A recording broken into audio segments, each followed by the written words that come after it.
are the Saddam Hussein rookie card, I guess you could call it.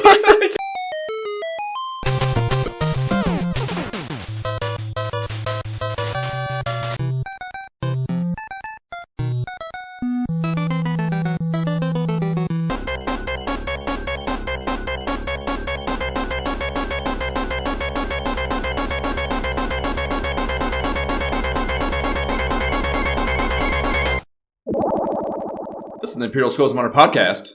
I am Josh Folan. And I'm Jay Baxtron. And we are going to be bullshitting about the 400 years of console gaming as we revisit the periodicals that covered it again. Today, we are Knowing is Half the Battle in Kid Corp and Taxan's 1991 collab for the Nintendo Entertainment System, G.I. Joe, a real American hero. And we are working with our last MagApp rag. Nintendo Power 22 is our literature of antiquity for this undertaking. Link to that is in the show notes. Emulation disclosure. Jay, how did you play? As usual, through my NES-topia with the standard NES controller plugged in via USB. Emulated my ass off as well. Nestopia Core and RetroArch on my PC with the OG standard controller piped in via Tony adapter. Please rate and review the podcast if you like listening to us talk about G.I. Joe after this who knows how many hours of that or anything else video game related that we banter about on this fucker. Jay, you told me you're not jamming anything, but tell our listeners that you're not jamming anything. Yeah, unfortunately, haven't been jamming on much lately. I mean, it's been, gearing back into work, starting a new job tomorrow, so I've been focused on that and getting the kids back to school. So I haven't really been doing a lot of jamming. A little NCAA football here and there, but that's honestly pretty much it, man. Did I know you had a job? I don't think I knew. Well, no, I'm still at Microsoft, just internal moves, yeah. So it's just more not worth talking about on the pod, but more of just Understood. Yep. Well, how do you like my bullet bandolier, Jay? You haven't mentioned it yet, dude. I don't have any bullets slotted in yet, but I am wearing it is General Hawk issued bandolier for the. That's so funny. I was very curious. I'm like, you have a leather strap across your head. What is happening? Like, where are you going? I was looking around here. I'm in an Airbnb, like I mentioned before we jumped on, and I'm looking around here. I'm like, do I have anything I can make a headband out of? No. Bullet bandolier, just as good. Nice. I am not jamming on a ton either. Fucking flying out to New Jersey and going to Buffalo for Bills games and blah, blah, blah. Not a ton of gaming time, but I have... First of all, it's humanity, not humans. I realized after we got off and I was editing last time, Jay. That's why you couldn't find it. You weren't searching the right fucking game title. The name of the Lemmings game is Humanity, not Humans. Okay. I was like, wait, what? Humanity VR will get you there much faster than humans, I think. So, apologies for misspeaking. But, yeah, I played a bunch more of this, dude. I mean, it's so good. It's so challenging. It's so bite-sized. It's the perfect VR experience. It's so fucking good. So I have popped into that a handful of times when I've had the time. But that's it as far as gaming goes. I am still plowing through, or maybe plodding through at this point. It's a better verb. My X-Men quest before bed. Try to knock out an issue, sometimes two, sometimes fewer, because it's lame and I fall asleep instead. But yeah, I had to skip over like a half dozen or so issues in the late 20s, early 30s, dude. Like, it's bad, dude. These are bad. Dude. These are terrible comics. Like, yes. I am not reading about your Cobalt Man battles while I'm also being fed a 10-issue B story of Jean Grey and Scott Summers incessantly thinking to themselves how badly they want to bang, but not able to act on it, while Angel bangs his head against a wall, physically trying to do what Scott Summers doesn't have the balls for. Like, I can't, like, it's just so bad and telegraphed and oh God, it's so bad. When they it'll bounce back to a Magneto thing, or it'll bounce back to, there's a lot of Juggernaut we're getting early on here. And those are interesting because they have obviously they're thematically pertinent to modern storylines, and I get, I understand some of the backstories, and hearing kind of the formation of that, or reading the formation of that is interesting. But yeah, these battles against one-off meaningless fuckfaces like Cobalt Man and fucking, the last one I fell asleep reading again last night was like, it's just some rich guy's kid that, like, the MoMA, it's like a MoMA type, like a museum magnate's fucking kid that's just like upset about something, and it's just awful. Awful. Some of them are so awful. Yeah, I mean, I cannot wait to get to giant size and have this behind me. Dude, that's exactly why when you were telling me about it, and I was getting excited, and I went back because I still have the link open, I still have the issues, all that, as a huge X-Men fan, and I started looking at the earlier stories again. I was like, no, I've done this. I've kind of started out. I'm gonna catch up with you when you get a little later. I'll catch up with you like before giant size, but like maybe right leading up to, because it really was not good before then. Really I mean, if these go through 120 something and that goes past giant size, I mean, yeah, I'm praying like between 50 and 70 that something happens, man. Something's got to happen. Well, there's a reason they were rebooted, man, and it got popular after that. That's what I'm telling you, man. I actually read a couple, and then I was like, yeah, I don't know about this. Let me just wait to hear what Josh has to say, but I just couldn't do it. So I'm not surprised to hear you say that. Terrible. But gotta wait till you get to the 70s. Yeah, dutifully, it's just something. It's the kind of thing. I mean, you just know my personality. I can't stop. Once I like decide that I'm doing this, like, no, it's gonna fucking happen, come hell or high water, and this is not any different. So I'll get through it. But yeah, man, I will just lay in bed looking at it, just like hate reading every line. This fucking sucks. And then I'll like skip to the next box. Like, fuck that, I don't need to know that. Skip to the next box. I'm like, nothing's happening here either. Next box. Like, it's just, oh God, it's terrible.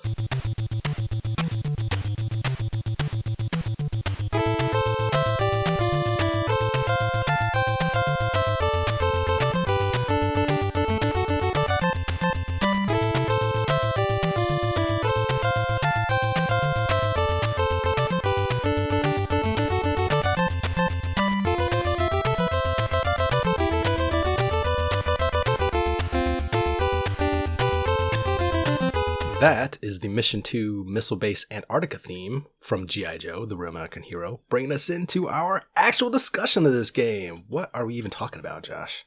The G.I. Joe team, trademark, is really mad, and they're not going to take it anymore. The Cobra, trademark, organization has been terrorizing the peace-loving people of the world for decades, with no end in sight. It's time to defeat this group of thugs and rid the world of their menace forever. You'll be fighting through 6 levels, each with 3 sections, not counting boss encounters. In each level, you'll be in control of 3 members of the G.I. Joe team, 1 chosen for you by General Hawk, and 2 more which you can choose before each level. Now go ahead, complete your mission if you can, and remember, Yo, Joe! I love the beginning of this, man. It's all like, yeah, the bad guys were doing bad stuff for decades. Now we're just like, fuck it, we're done. Just take them out. Like, yeah, we've been rolling with it for a while, but you know what? Fuck this. Yeah. And this team, it's also worth noting on that, like, just little thought exploration. This team is, I mean, look at their headquarters. Look at the specialization of the members of GI. Like, there's just way too much infrastructure and time put into building this out to just sit around for decades and deal with whatever they've been doing. Right? Yeah. And we're going to talk a ton more about the story, but since we're fucking digging a little deep here right at the top, like, you're reading the dossiers and stuff, it is amazing how, like, it's just all money. Like, Cobra's just they're just looking, it's all money. They're just trying to get money. They don't, like, Cobra Commander, all he cares about is money. It's just like, everyone is just like very financially focused. It's not, and maybe this is just a lack of familiarity because I wasn't a big G.I. Joe head as a little kid, so I didn't really watch the cartoon, and I don't have, all the backstory stuff internalized like I might have Teenage Mutant Ninja Turtles or something. Yep. So I didn't know their motivations, but it just was so hollow. It all, like, it's all like, I guess Shredder did this too. He always talks shit about Bebop and Rocksteady. It's kind of a trope of these bad organizations in these cartoons that they are not, good team players and shit, and they shit on each other, and that's why they can't succeed, is because they're not good teammates or whatever. But yeah, I was just blown away how every one of them, even the bosses in the game, those little cutscenes, they're all like, they would like talk shit and then be like, oh, these fucking losers, of course couldn't, so I'll do it myself. Like, every one of them was kind of that vibe. Yeah. I don't know, the story, again, it's a cartoon story, so it's not like I expected some fucking Hemingway-esque layered fucking narrative or anything, but it just was. I chuckled a lot at how just empty so much of the motivations were and stuff of all these characters. Same, man. I think I also was not a big G.I. Joe head as a kid. Like, I watched the cartoon when I could. I had a couple toys, but like, I wasn't super into it. So to me, it was kind of just like, all right, this is propaganda. Like, if I was the type of person who had like 5 people in my family who were like in the army or military, I'd be like, yeah, yo, Joe. But I was just kind of like, okay, it's cool. Like, I assume that Cobra Commander like hates America and whatever. That's my assumption as a kid, Yeah, no, he was just trying to stack dough. He was trying to get money. All he cared about was stacking dough. This is the whole thing. Yeah, very funny. What kind of game is G.I. Joe: A Real American Hero on the Nintendo Entertainment System? I mean, I assumed it was kind of like a platformer at first, but like Wiki and the internet's telling me it's a run and gun. Like, it kind of feels like a platforming run and gun, typical of the time to me. Yeah, I mean, well, one of my big surprises with this was how much more nuance there was. Like, yes, especially those deployment and extraction phases, but with the maze stuff in the middle, the kind of like searching around, it's almost Metroidvania. There was just, a lot more to it, I think, than I ever would have expected the game would have. And also it's not a ton of difference with the different characters, but there was some, and certainly Snake Eyes, for example, is a completely different deal because of the no ammo restriction and his jump height and yada yada. So like there was more difference with the characters and more difference in just the gameplay than I ever would have guessed this was, looking at the surface of it. So yeah, that was very surprising to me. It dropped in January 91, and I believe it was only released stateside because fucking America. And some January 91 happenings. The biggest deal, at least for Americans, Iraqis, and Kuwaitis, was the start of probably the best marketed war in U.S. history, if not the world, actually. And that's Operation Desert Storm, and that started on the 17th of January. Saddam Hussein released a public statement on the 7th that said he was preparing his troops for what he said was going to be a long, violent war against the U.S. All right, homeboy. Sure, Grandpa, let's get you to bed. Can you fucking believe there was a Pro Set trading card line for the fucking war? Do you remember those? For the war? No, I don't remember. You don't remember these Pro Set cards? Oh my God, they were fucking everywhere. There was multiple series of them. It wasn't even just a one-off. They released a series of them, and they were, I guess, successful enough. They were like, let's do a second one. And they fucking did another one. And I think they might have done one for Desert. That was Storm. The Shield was first. So Desert Shield, yeah, was first, and then Storm. So maybe it was only Desert Storm. But yeah, there were multiple series to them, and I feel like I have memories. Like, I never had them myself, at least deliberately. I feel like they were so just everywhere that I feel like some of them had to have ended up on my bedroom floor and underneath Jab's bed or something. It's just the way the world was. But yeah, I remember them being everywhere. Every kid's having them all over the rooms everywhere, So yeah, there was just, I feel like it was a very, very fucking saturated thing. I mean, all Pro Set cards were to some degree, but I feel like these cards in particular were just like under beds and like stuck behind couches and in couch cushions, like just no. There's some level of like collectability even as a child where you try to kind of take care of something. And like, I feel like these were particularly just strewn about in my recollection of them. But so yeah, I started looking at these, and there are eBay listings for them, of course. There's collectors of everything that is retro. Naturally. And digging around for like what are the valuable ones, And the two that seem to be the most popular or whatever are the Saddam Hussein rookie card, I guess you could call it. Like, I don't know, it's fucking Saddam Hussein's card, and then also Schwarzkopf, which he was the lead U.S. general, and I didn't, like, if you'd asked me that before I started Googling around, I couldn't have told you that. But when I saw that name, I was like, oh, yeah. I was going to say, it's the minute you said that name, I was like, oh, I remember that. I remember that, yeah. So his rookie card also, those two, both, if you get them, there are psychopaths that have had them graded, of course, total maniacs, collector maniacs. And if you get a PSA 10 Saddam rookie card, you can expect to pay between $100 and $200 for it on eBay. Oh my God. And they say, it's like in the top right corner, they say leader on them. In the way that a football card would say, like, the position, Captain. Yeah, right. Yeah, it's just very funny. Very, very funny to me. Just the whole idea of a card set at all, and then I don't know. Just the commercialization. Like I said, it's just the best marketed war. And, it was in this intern period of like fucking, I don't know, just the licensing of everything. But before there was like a cultural pressure to not do something like that. You know what I mean? It was like this intern period where it was okay to do something that fucked up, and like sell it to kids and have kids collecting it and just like happy about it, I mean, I guess funny. It's always.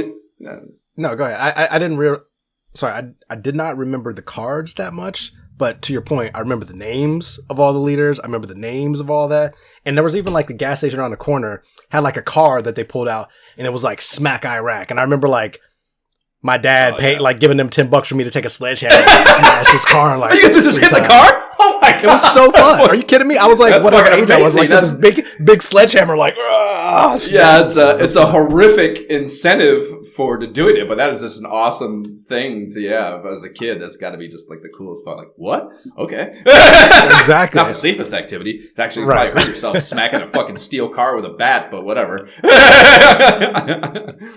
it was fun though. Yeah, that sounds fucking amazing. I didn't have any Smack Iraq cars in Overland, but that would have been cool. It's funny that that's my like biggest memory of that whole war. Like the whole time period, like I remember all these things, but I remember doing that. Like, yes, Desert Storm. That's when I got the smash car. I'm sure that sticks out. Yeah, I remember the thing I maybe remember most about it is I remember watching on the news because that was the first war that you could watch on the news. That was like the night vision of the fucking missiles and shit going into Baghdad. Like I remember that really clearly, and yeah, that was fucking wild. Even as a kid, like just. I don't know how to make heads or tails of what that memory feels like to me. But yeah, it was intense for sure and absolutely riveting, 100%. And the whole world, I'm sure, was riveted. That was probably not just me in my fucking living room. Well, do you remember, like, I don't know about you, but at the time I remember thinking, like, if this does last, like, are they going to want me to go to war? Like, are they going to restart a draft? Like, you know what I mean? I was like, whoa. Yeah, I mean, I was little. That's, we're like, what, fucking 10, 11 going down. Yeah. So I don't know if I was necessarily worried about that exactly, but I mean, my dad was in the military. So, the idea of having to go into the military was something I was cognizant of for sure. But I don't know how emotionally concerned I might have been about it at the time. Yeah. Wild ass times for sure. And I didn't know about it, but there was apparently a Topps set of cards, too, that I found when I was digging around. And it seems to be a bit more valuable, a little more scarce, which makes sense. Like I said, Pro Set's just fucking overproduction and a half. So that's not surprising to read. But yeah, a little more valuable and also a little more tasteful. They just have, the picture and the name on the front. There's no, position. Topps is pretty legit. Topps is pretty legit for me. I concur. That was probably, my favorite football cards are probably the 70s and 80s Topps football cards. And they're the only manufacturer in that era, Yep. So for me, it was baseball cards. Same thing. Right. Though. Yep. Yeah. I think, in baseball, I think you got some Fleer that stuck around. There was Fleer, but I still got the top stuff. That seemed to be kind of the big shiny Don Russ too. Although that might not, I don't know when that started either, but I know because 89 was the year that the football card, you got Fleer, Pro Set and Score came on the scene. And then Fleer came in, I think, in 90. And then from there it just kind of blew up. But baseball, I remember collecting 88 Don Russ, 88 Topps, and I feel like there might have been some Fleer in there too. And I remember just from the Beckett's and the price guides, there was OPC was a hockey brand too, on top of Topps. So yeah, I remember a handful, but yeah, Topps was 100% the fucking champion at the time. Well, that's enough about the Operation Desert Storm. January 9th is when your boy was officially banned from Major League Baseball, Pete Rose. So pretty dark Sad day. Yeah, pretty Sad dark day. And Jay, I think it gets darker from there actually. On the 19th. Do you know what happened on January 19th, 1991? I think this should be an apocalyptic event for your childhood, personally. 1991. I was just about to turn 11. I don't remember. That was a very formative time. There's all kind of stuff happening during that. There's a war. There's a war, but I feel this is a bigger deal than the war for you, probably. it's also, I didn't realize the connection there, but this makes a ton of sense. Sergeant Slaughter defeated the Ultimate Warrior and took the championship belt from his beaten battered clutches on January 19th. Oh my god! Single tear emoji. Dude. And I didn't make the connection, so I was just reading it right now. We just talked. Are about you kidding me? That is fucking more. It was marketing. fully marketed. 100%. I remember, to your point, yes, this was formative. As a full-on huge wrestling fan at the time, I remember being like, oh, Sergeant Slaughter, you can't let him win. Yeah, like, what the fuck? He's an intercontinental belt at best kind of guy. Get the fuck out of here. Yeah, I agree. Yeah. Well, on the very next day, the 20th, the Bills kicked the living fuck out of the LA Raiders 51-3 and earned their first of 4 consecutive Super Bowl berths to kick off the 90s, as well as my lifelong masochistic emotional dependence on them. And one short week later, it wasn't a 2-week window back then, it was only one. On the 27th, they played the Super Bowl, that first one. And I remember, I've seen the fucking highlight video, or the highlight, like the 30-minute NFL films highlight a million times. They did flyovers and shit. It was a whole thing that the war was going on while the Super Bowl was being played. It was a big deal. And, that was happening at the same time. But yeah, that's the one where Norwood's kick sails wide right and cements the first of their 4 consecutive Super Bowl losses. To kick off the 90s. Oh. And this was, I've told the story a million times on here, but since we're topically talking about this exact time frame, that was my first Bills game I can ever remember watching.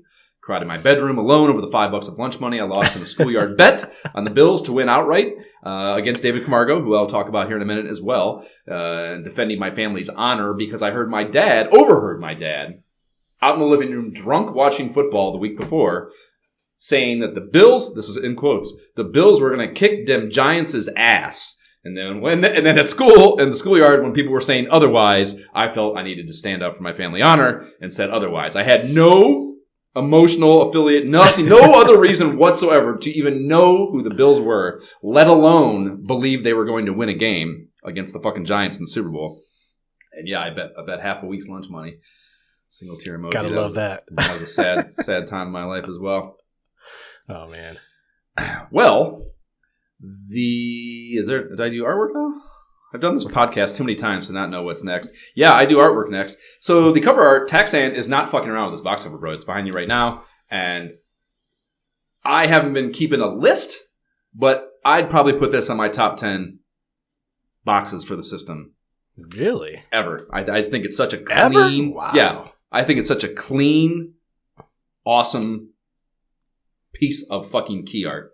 I really, really like it. And again, like I said, I don't have some like G.I. Joe, I fucking love G.I. Joe kind of thing. I just think it's just the white background in particular is just so clean, I'm surprised more games don't do that. That's kind of like that bright, like Super Mario 3, that's kind of what the hum of Super Mario 3's box cover is, like that really bright yellow background and then just your hero, and like that's good marketing, and I think it's kind of slaps on that level, So yeah, they got the white background, and the foreground is just the 5. It's actually the action figure packaging art too. It's like that's what's cool as well. Is like you have a familiarity with this exact rendition of these characters. We know that this was all driven by the toy sales anyway. So sure. As much as they could get it all like streamlined, but they didn't. It's you see, there's disconnects there all the time. Oh, for sure. They were too early in the game for all that, but they tried. They were trying. Yeah. So I gotta give them respect for that. Yeah. So yeah, it's Duke, Snake Eyes, Rock and Roll, Blizzard, and Captain Gridiron. They're all huddled up in full-on battle mode. And then G.I. Joe logo is real big and America-like up top. Taxan logo nestled below it. And then we have an includes password feature is written down in the bottom amidst the Nintendo Seal of Quality logos. So they must have been pretty proud of that little feature. And then the back of the box comes correct as well. It's got 6 screenshots. Not 3, not 4, 6. And there is no copywriting bullshit. There's captions for the photos, but there's no like blurb, they're just like fucking read them and weep, show it, don't say it. And it's I think that is really, really strong marketing choice as well. There are 3 standard side scrolling gameplay shots, a shot of the big ass boss battle sprite, and the cool opening title shot of General Hawk on the big screen at Joe HQ, and then one of the character profiles, Snake Eyes, obviously, because fucking ninjas, is the one they chose for that. And yeah, man, I don't know. I don't think we've ever seen a box back that didn't have any, like, a copy blurb, you know? I just think it's such a strong fucking thing, and I can't recall another instance of that, so.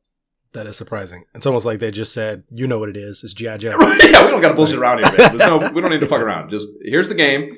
Tell your mom to go buy it, and then go home and play. We don't need the intermediary bullshit steps here. Yeah, I think that's probably exactly what the thought was.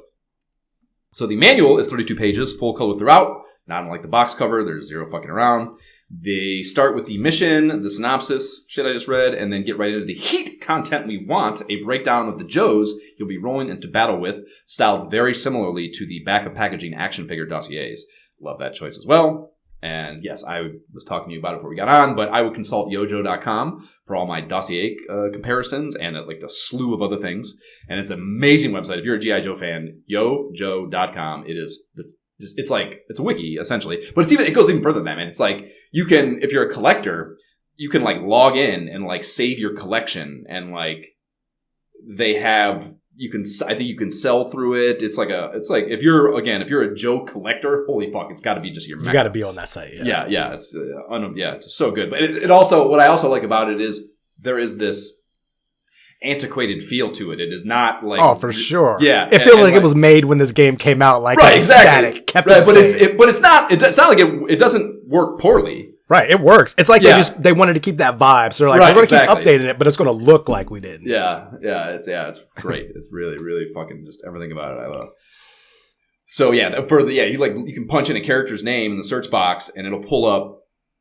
It uses Google as its engine, and it'll pull up all the pages from the site that are relevant, and you can, it'll right there to list like, some of the characters there have been 3-4 versions of released. So, and like, they also have the modern ones. Like there were figures released in 2017, wow. Yada, yada, yada. So there's all this shit, and it has, profiles for all of that. And when you go to the individual figurines page, it shows a picture of them, shows the packaging. It shows like really detailed photos of each angle of the action figure, as well as all the little accessories, the guns and backpacks and shit that would have came with them, the dossiers and the packaging. For vehicles, they'll have the whole box, front and back, and the blueprint schematic. And that's how it's so cool.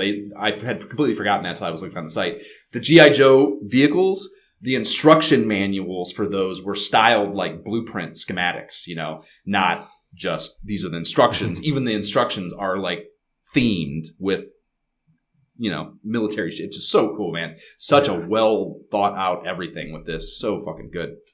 And the website captures all that for sure. So we have 5 Joes we're going to go through here. Duke, Tiger Force, First Sergeant is our first up. And Jay, can you please handle that? Duke was fluent in French, German, and English when he enlisted. Graduated top of his class at the Fort Benning Airborne School. Opted for U.S. Army Special Language School, where he specialized in Han Chinese and Southeast Asian dialects. Upon graduation, he served in the Army's Special Forces Unit in Southeast Asia, where he received the Congressional Medal of Honor and 2 Bronze Stars for single-handedly rescuing 34 POWs from a heavily guarded enemy compound. And that's pretty impressive. That seems like a very difficult accomplishment for sure. Right? Leading 34 dudes out of a fucking thing all by yourself? That's right. Well, that's Rambo didn't even do that. Right? He just got the one guy. He just got the one cat out. That's why Rambo's not a G.I. Joe. Yeah.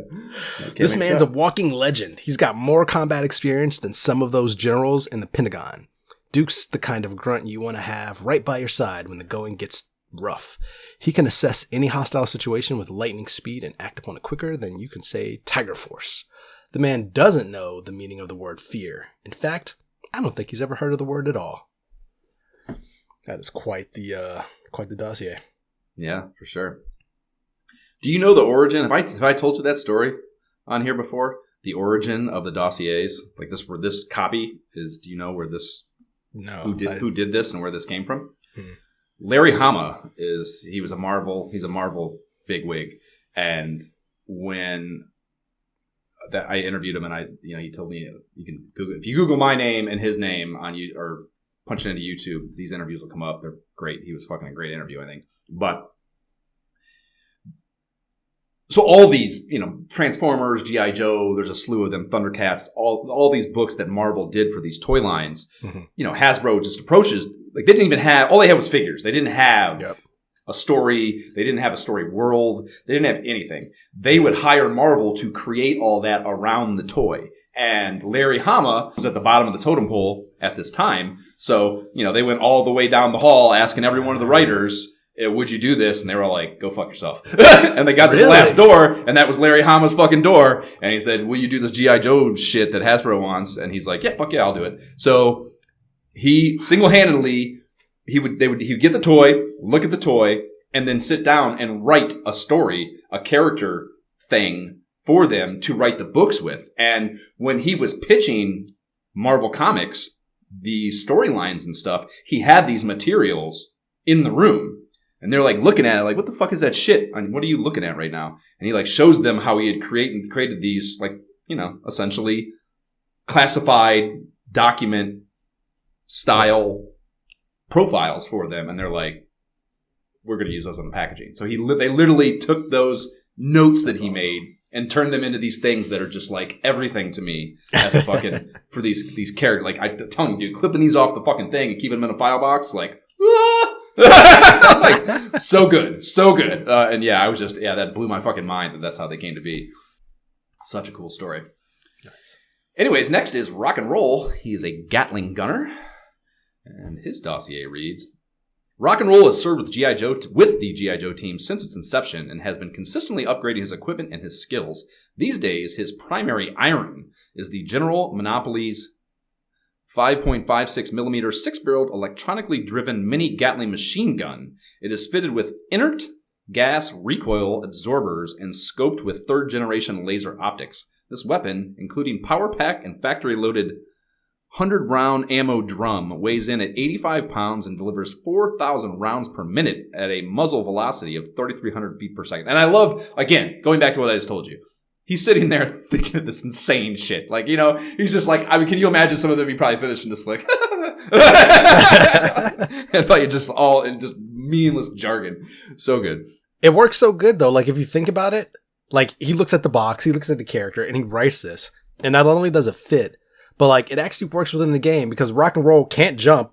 But why would you be able to jump high when you're holding a freaking 85-pound weapon? Well, I told like, you, that dude, totally makes sense. There's way more thought put into the characters within the confines of the game than I ever would have guessed. I did not expect them to be any different, Like you said, I always go back to Turtles. Turtles, they're not even fucking, I mean, the weapon's a little different. It's all the same. Their actual movements identical, So the idea that there was this much range to them is pretty fucking good for an NES game like this, Yeah.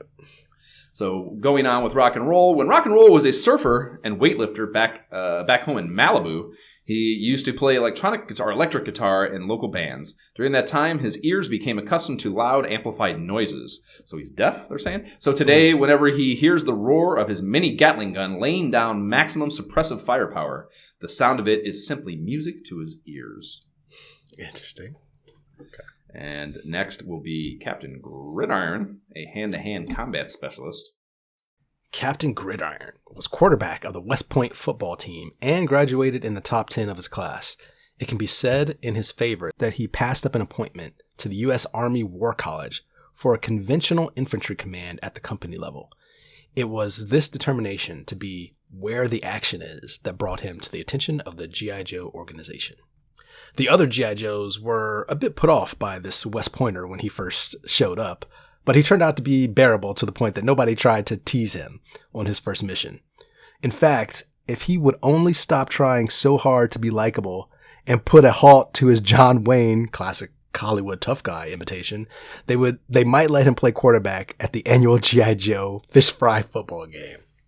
I feel like that's the one that the profile clowns on the most. 100%, man. Next is Blizzard Arctic Attack Soldier. Blizzard led an experimental security team based at Thule, Greenland for an entire winter. Their objective was to determine what kind of training and conditioning worked best to prepare men for combat in Arctic conditions. They found that training and conditioning had little effect. Only the hardest and meanest men made it through the course, and Blizzard was the hardest and meanest of the bunch. The Arctic is totally unforgiving. You make one little mistake and you've had it. The cold makes you tired, and being tired makes you careless. And being careless makes you a statistic. That's a fucking nice sentence there. Yeah. Blizzard does make mistakes and doesn't get careless. He wants to make the other guy the statistic. And it's a pretty boring character, I think. Yeah. Like as I was doing these and whatever, I was realizing that I really gave myself the shaft the way I distributed these.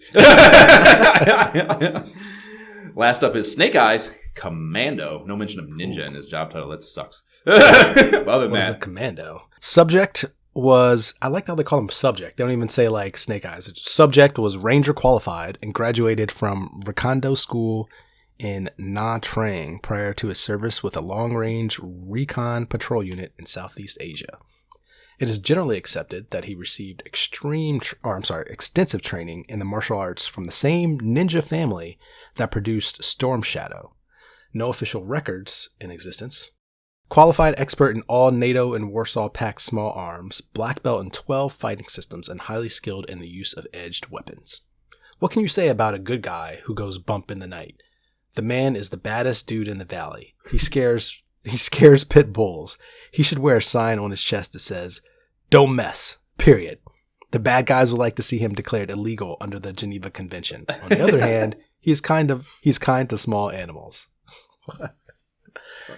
Fascinating. Yep. Who's your favorite JoJo? Not of these 5, I mean, period. I don't know that I have a favorite Joe, period. I mean, I would have probably said Snake Eyes before all this, but like he definitely wasn't the most fun playing, and I would have to go with Rock and Roll on that one. Interesting. The most powerful.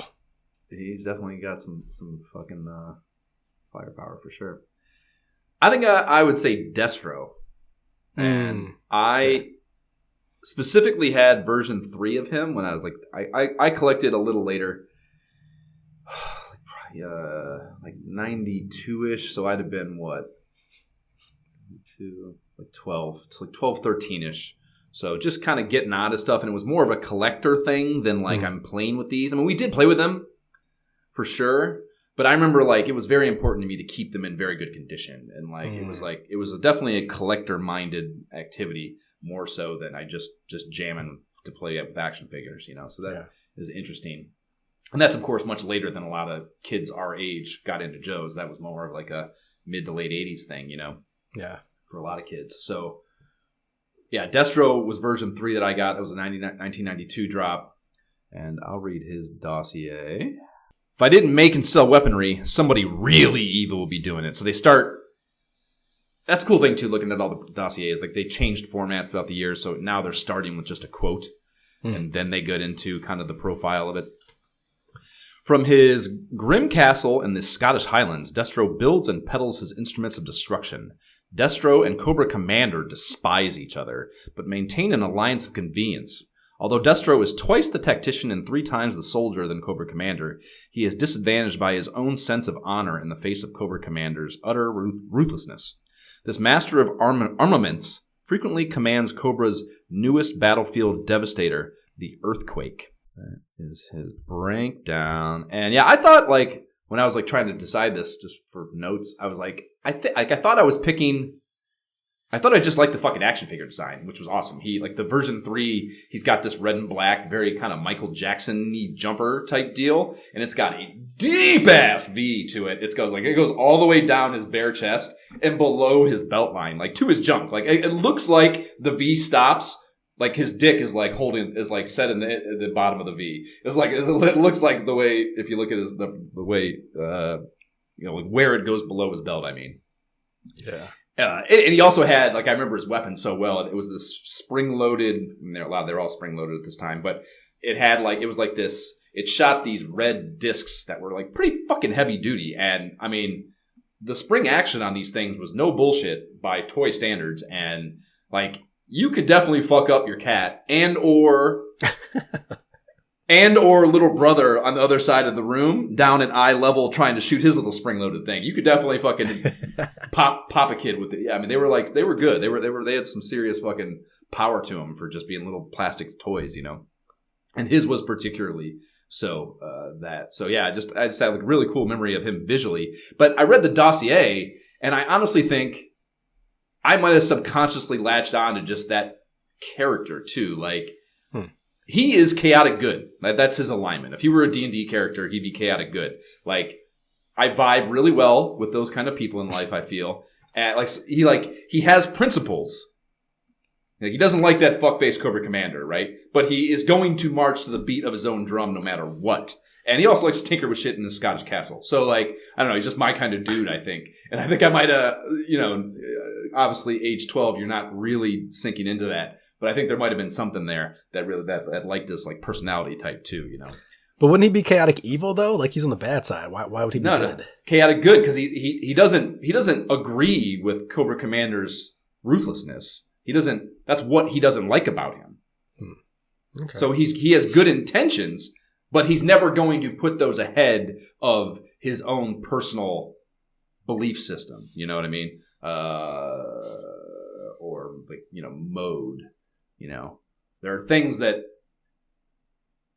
yeah, that's the best way to describe it. I think chaotic good is they have good intentions, but also aren't going to just blindly do what everyone thinks is the good thing. To them, the good thing can be something not viewed as such by the general, like by the masses, I think is maybe a better way to explain that. And yeah, I vibe with those kind of people. How about an earliest Joe memory? Do you have one of those? Earliest Joe? I do not, man. Honestly, like for me, G.I. Joe was much more of I'm home from school or whatever, and the show's on, so I'm going to watch it, or it's on at a certain time when. So you did watch the cartoons? Have TV. Yeah, I mean, definitely not. I wasn't like a huge cartoon fan, like catching it every weekday whenever it's on, but I definitely watched it. So I mean, knowing it's half the battle, all of that kind of stuff. Yeah, definitely remember all of that. But like, I don't remember there's no specific episode or storyline that kind of stands out because it was just kind of like a fun thing to watch for me. Yeah, maybe it was just by happenstance, not on my TV pattern or something. I don't really remember watching the cartoon ever. What I do remember is the like PSA ones that would be on during like Saturday morning cartoons and shit. I remember those very, very clearly, and I even have some of those on my grandma mixtapes for sure. But I don't really remember the cartoon itself. But I do remember those more often. Honestly, the PSAs more often. Those were everywhere. Those played everywhere for sure. Yeah, that was huge. Those were huge. But yeah, I have two pretty. They weren't like sitting forefront of my mind, but as I was digging through these notes and stuff, two popped into my mind that are pretty hard. They're pretty hard hitting memories, actually. The first one. So, at my 5th birthday party, I'm turning 5, right? My birthday party. I have all these kids over. I think most of them, if not all of them, were in my kindergarten class, which is weird because my parents were not. Like, my dad was super weird about people coming to the house and stuff. He fucking sold weed and he's just an asshole. So, like, there wasn't a lot of this going on. It's not like every year I had a big ass birthday bash or anything. So, I don't know. It was kind of weird to me that this even happened. But, yeah, a lot of kids from my 5th grade class. Maybe some of the, like, their friends' kids too. Who knows? But I remember this one kid coming, and they bring gifts. Kids bring gifts, of course, birthday party. And in most cases, their parents, of course, made all this happen and like bought a toy and wrapped it for them and all that shit. I remember this one kid. I'm not gonna say his name because you probably wouldn't give a flying fuck, but it's a little fucked up. So I'm gonna withhold the name, but I do remember the kid's name. So he gives me a G.I. Joe figure. And this is the only G.I. Joe figure I remember having before this like later phase that I'm talking about where I started getting them in like 92-ish. My 5th grade birthday is 86 we're talking about here, so. Wait, 5th grade or 5-year-old birthday? 5-year-old. 5-year-old, okay. Yeah, so turning 5, kindergarten. These are kids in my kindergarten class. And so that's highly pertinent. So you're talking about a 5-year-old kid that I'm talking about here. So he gives me a G.I. Joe. And it was a Joe for sure, like not a Cobra character. It's like I didn't know until I dug around making the notes here. I didn't even know the character's name. It's got like a green vest on and this black beret. And I remember so starkly that it had this like backpack that was like super high fucking tech looking. It would look like a piece of sonar equipment or something. It had this thing that went over his head and then this mouthpiece that went down over his face. It looked very high tech and it looked like some sort of communication equipment, which is why I was able to find who it was now, because I could just type in communications and G.I. Joe and this guy came up, right? And I remember how he looked. But, so that's all it was. It was just the loose figurine and the backpack for the figure wrapped in like this crude tissue paper, white tissue paper. taped up super haphazardly. And I'm gonna fucking tear blood. It was not in the packaging, so I didn't have the I didn't have the dossier. I didn't know who it was. It was just the figurine and the thing. And I remember, and we're talking about a memory from when I'm 5. So who knows what I'm filling in with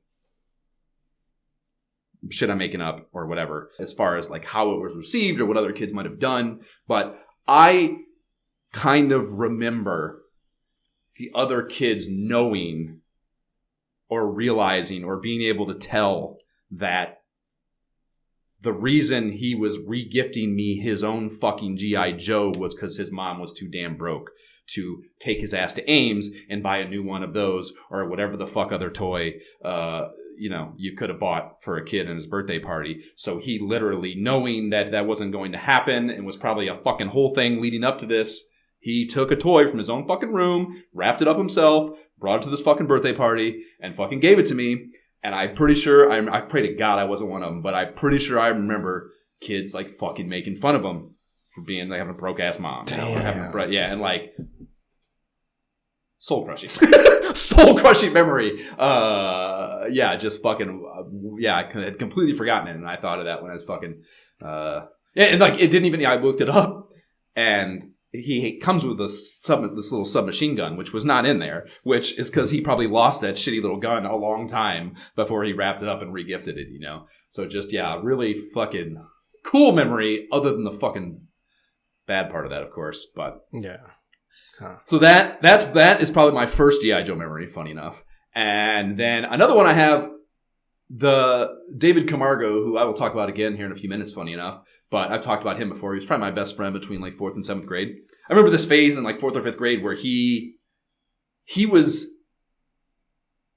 taking his G.I. Joes apart and reassembling them with different parts from different Joes. So he was creating these Frankenstein abomination Joes of his own. And I remember so clearly the innards of them and the little rubber bands that connected around the screw that went in their back, that plastic piece that the screw went into. Mm-hmm. This rubber band went around that and then through the little piece of their hips and attached to this hook on their legs that kept them bungeed together, And I remember how their little arms sat in their thing and their heads with the little fucking swivel thing on them. It's a very cool memory I have of, creating our own Joes from scratch, So yeah, two very, nice. I think pretty fucking cool, unique G.I. Joe memories.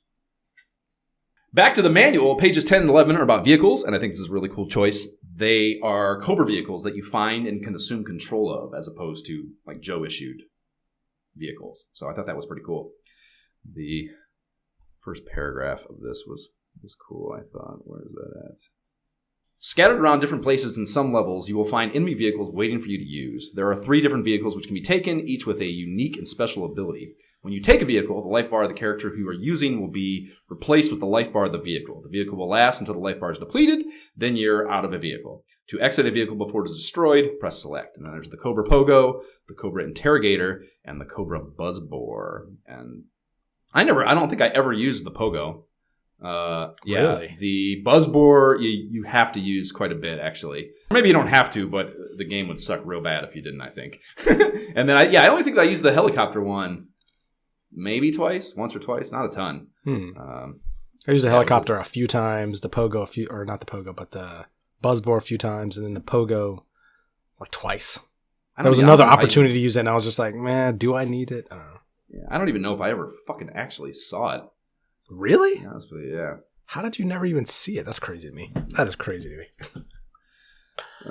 The pages 12 to 14 are on team building and weapon mechanics, and you have both hand-to-hand and weapon attacks you can toggle back and forth between with the select button. Ammo is limited, so you want to roll with hand-to-hand as much as possible, and it adds that Philios effect for this, forcing you to constantly decide between resource management versus attack effectiveness here, and I think that's, I always say I think that's a cool thing to give these kind of run and gun games that can get a little boring and repetitive some sort of cognitive fucking, I don't know, keep you peaked and making decisions as opposed to just running and gunning blindly, which is good.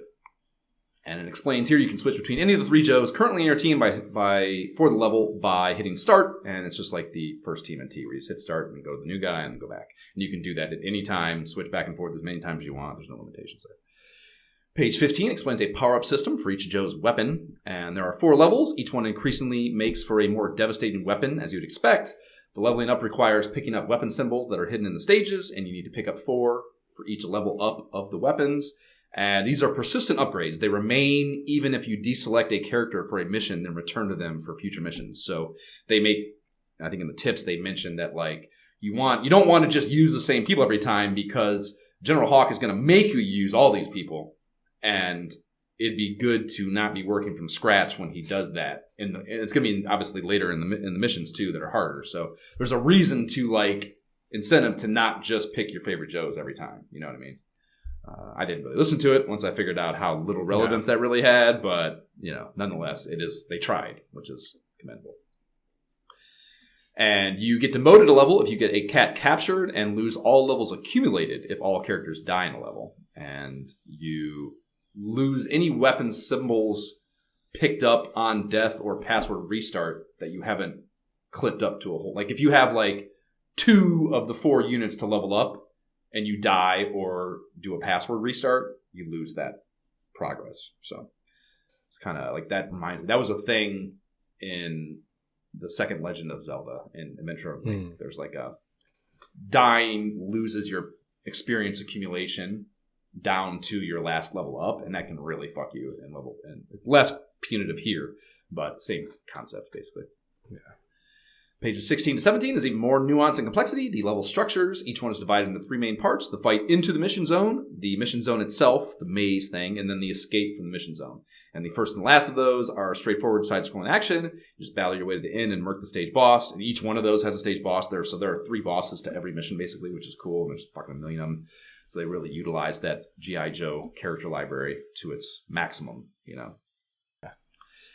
The mission zone is tactical, though, and the objective here is to place bombs at predetermined locations and then find the exit to escape. And they provide some idea of the scope you'll be working up to, starting at an 8-screen maze in the first one and then working up to 56 screens in latter missions. So they get pretty sprawling later on. Then there's a quick and dirty item breakdown on 18. We have ammo and flashing ammo for 5 and 30 units added to your cache. I wouldn't really wrap my head around it till later in the game, but it's a shared pool of ammunition. Yeah, I noticed that too. Yeah, I didn't. Which made it way easier, because at first I was switching between people to pick shit up. Yep. Huge pain in the ass. Yeah. So yeah, once I realized I could use Snake Eyes at all times and just pick the ammo up for the times I needed to use it with the other characters, because Snake Eyes doesn't use ammunition did you not know that? No, I knew that. It's just a fascinating strategy. Except for the first mission, I just left Snake Eyes off to the side. So it was fascinating to me. I'm cognizant of my inclination to do that with the character I'm most protective of. So I made a choice. I was like, I'm not going to just let Snake Eyes sit here on the fucking end of the bench unused the whole fucking game. And yeah, once I figured out this advantage to using him, I was pretty hardline on him being my first go-to every mission. Wow. Okay. So yeah, I never running out of ammunition. Just never even kind of the thing for me, because I was using Snake Eyes so much. There are K rations. These are your life pickups, basically. 5 for a partial life boost, and then flashing ones are a full life bar. Pistols are the weapon level upgrade units, and then there are bulletproof vests that make you invincible for that's how they describe it, 5 seconds. I don't know why that can't be Those exact. are pointless to me. I would run into those and maybe run into one enemy and then to be done. I'm like, what was the... To be honest, I forgot that it was only 5 seconds. I assumed they had some sort of lasting effect when I was picking them up throughout the game. So yeah, if I didn't know that, or remember that, I should say, I probably would have. I mean, I picked up everything. Half the time you couldn't even see what they were. You just grab, yeah. Yeah, they're in those fucking rooms behind walls and shit. You can't even see what you're picking up. You're just picking shit up. So whatever. And then there are chevrons, which are gas stations, as far as I knew. I didn't know this was a thing other than gas stations. And these supposedly increase your max length of the life bar. Yep. And I wrote that joke, about them being gas stations before seeing the icon in the Nintendo Power and it's a chevron. That is what it is. So it looks exactly like the gas station logo, and I'm like, what the fuck is that then? Like, what is that? Why have I never heard that word outside of just gas stations, right? So Do you know what they are? Did you know what they were? Yeah, I've heard that word a lot. So this is very fascinating. Always a gas station to me. I had no idea this was a fucking thing. So yeah, they are the V-shaped symbols, often inverted, that are the patches on military uniforms, right? And they indicate the wearer's rank and service. Which makes a ton of sense for this game, but why the fuck did the idiots that own those gas stations pick that? Maybe they were former military guys. Maybe there's some link they had connection. to be. Sure, there had to be, but yeah, again, it's so funny how I don't know. You can live a whole life just being so wrong about something, or just not. You're not wrong. Who cares? You're not even wrong. Just clueless. Clueless. Yeah, just not aware of what the reality of something is. Very funny. Then we get 6 pages of full color and glorious action figure line packaging artwork showing a number of Cobra characters you'll encounter as boss and grunt enemies in the game. Actually, those are all bosses. Well, at the end, there's a few grunts, I think. Whatever the case. Tons of cool artwork. And then pages 25 and 26 are hints. These read, don't lose your soldiers, and use them all and try to power them up. So in late stages, they're about like P. And they also suggest making maps for later stages. Woo! Buddy, I had my graph paper out for that, but I never actually got around to using it. You're invincible while using vehicles, and they are necessary for many of the hidden pickups. So I'm telling you to keep an eye out for those. And then they very specifically single out Snake Eyes here. He says he gets some love for his ninja options. It says his ninja magic might seems weak at first, but that shit is lit when powered up. So be sure to do so. G.I. Joe history. Jay, what do you got? Very little. This game, I mean, considering American TV shows like this from our childhood were made to sell toys, and to your earlier point, that's what they started with, and then everything else is built around that. This game was no different. I mean, it was made by Ken Lobb and the same team, and then... Did you know his name? Do you know... Is he... Yeah, I knew the name, yeah. Okay. Oh, absolutely. Yeah, that's one of those names I always remember, like, wait, that's the guy... Yeah. I got some shit about him later, too, and I was, like, looking at his Moby Games thing, and I was like, oh, I bet Jay knows about this guy. Oh, for sure. I mean, positive reception when the game came out, which, as you would not be surprised about, considering there was a follow-up game, and then, like, the next game, Atlantis Factor, that was released a year later, was published by Capcom since Taxan went out of business. So clearly this game did not save the company regardless, despite being a quality freaking game in terms of its release and reception. Word. Lunchroom Table Tip Eavesdrops. We had that big feature in Nintendo Power 22 that led us to this place in our lives, obviously, and we'll reference that throughout this.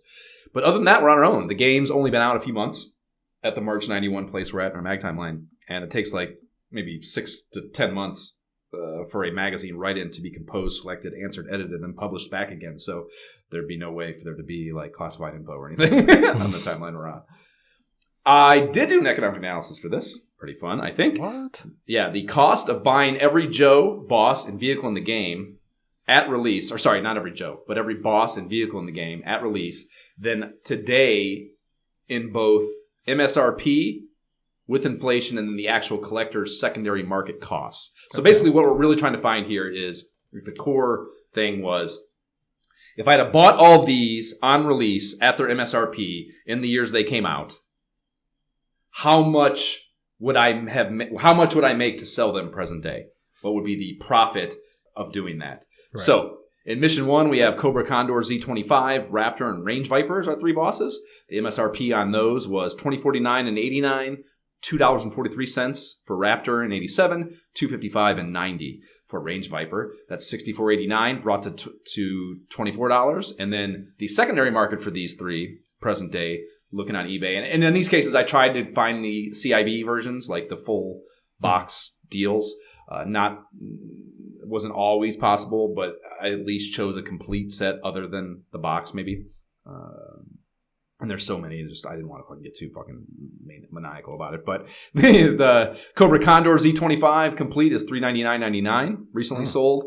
There's a $325 for the Raptor, and then $150 for the Range Viper.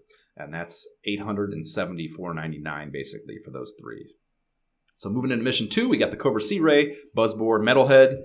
The 3 MSRPs are $689, $239, $255, $31.85 present day with inflation. Then secondary market for Cobra Sea Ray, $169.97, $31 for Buzzbore, and then $170 for Metalhead. So $370.97. secondary market. Mission 3 is Cobra Fang, AI Computer, and Overlord Dictator. $319 is the MSRP for Cobra Fang. Now, the AI Computer is the only boss in this game that is not an actual G.I. Joe. This is just a boss in the game. I think that's really weird, but it's the case.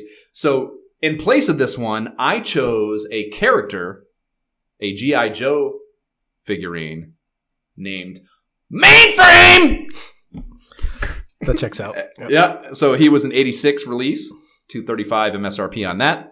And then Overlord and Dictator was a combo package, the figurine and the vehicle, for $799 in 1990. 3607, it's the 2024 inflation number for those combined. And then the secondary markets for these for these present day are $39.99, $33.24, $59.98, so $133.21. Mission 4 is Anti-Gravity Pod, Road Pig, Voltar. MSRPs are $5.99, $255, $255, $29.52 total. The secondary markets present day are $147 for Anti-Gravity Pod, $56.99 for Road Pig. And then he's a fun boss, even though a total prick in the video game. Oh my gosh, yeah. Yeah. And then $29.99 for Voltar, so $233.98 combined present day value. And then Mission 5 is Cobra Bug, Golu Bulus, which is probably the coolest boss, I think. And then Destro. And the MSRPs on those are $15.99 for Cobra Bug, and $88, $730 for Galubulus, and $87, and then $449 for Destro and $88, $74.73 brought to $24, and then the secondary market values of these present day are $300 for Cobra Bug, $150 for Galubulus, and $99.99 for Destro. So $549.99 is the present day value, and the Mission 6 is just Cobra Commander. And interesting thing about Cobra Commander, his version 1 release was not a retail release. He was I think maybe their first or one of their first mail-in, like UPC mail-in offerings. Later, that was in 1982 that first happened. And then later that year in 1982, Hasbro did a Sears exclusive playset release of the Missile Command HQ, Cobra headquarters, that was $10.99, and it included this Cobra Command figure. And it's the Cobra Command figure you think of, the all blue head-to-toe silver shield, the one he always was in the cartoons, I think, anyways. And it was $10.99 for that MSRP, and then brought to 2024 is $35.85. Present day, incomplete box, because that was a Sears exclusive and rather limited, $5,000, bro. $5,000 for CIB on that. Wow. Yeah. So, all those numbers in summation, the total MSRP number brought up to 2024 is a mere $272.91 you would have spent between the years of 82 and 90, I think those all took place in. And that's not a ton of money. And the actual eBay market value total for all of them present day is $7,163.14. So that is a difference of $6,890.23 that you would have made in just not thinking about inflation dollars, you know. Now, if you take that number back to 1982, $6,890, I mean, if you take that number back to 1982 with the inflation factoring, its value is $2,112.11. So needless to say, that's 10 times the value of the $272 spent, and you would have made a bunch of money if you'd have made that investment back in 1982, or started in 1982.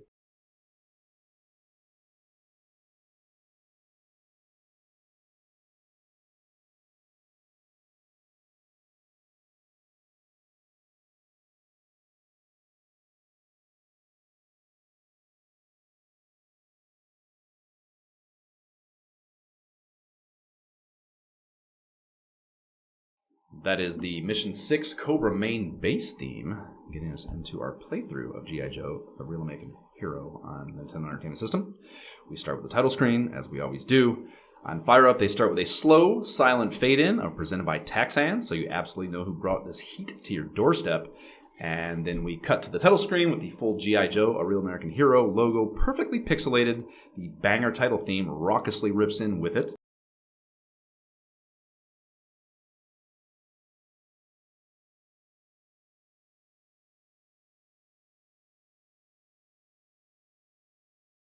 That fire tune then carries us through a 1x1 dossier card of each of our 5 Joes. Each card has a beautiful pixel art rendition of the Joe alongside his code name, weapon type, and hand-to-hand combat specialty. Duke's rocking with a ring laser rifle, MR-197 LR, and will ring your fucking bell with his front punch if you get in close. Blizzy subverts expectations with a flame ball repeater, XJ29F. Just like, can you imagine like him literally just picking letters, you know? Just, like no rhyme or reason at all. What sounds the best here? Yeah. And thinks shank when you get in close. He has a dagger. I love the arbitrary weapon model numbers. Yeah, it's just so good.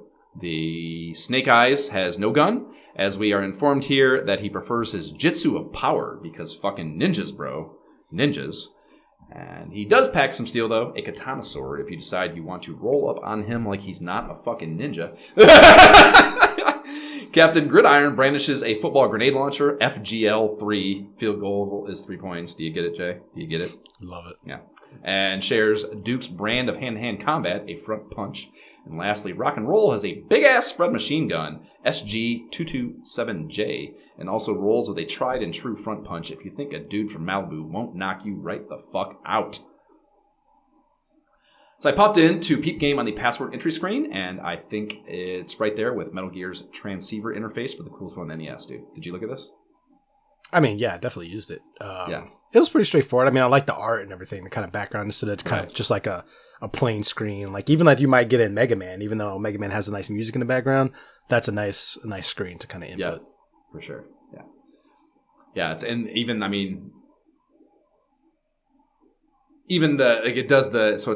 9-digit alphanumeric entry field just below the title, real clean, G.I. Joe, you know, and there is a dedicated password theme that is elite.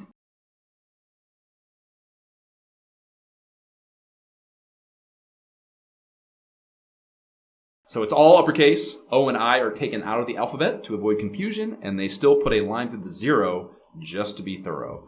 And it's just NES passwords done fucking right, in my opinion, on top of the aesthetic presentation of it is great as well. So there's nothing left to ogle in the pregame artwork offering, so let us start a new game. And we cut to General Hawk FaceTiming us on the big screen at Joe HQ.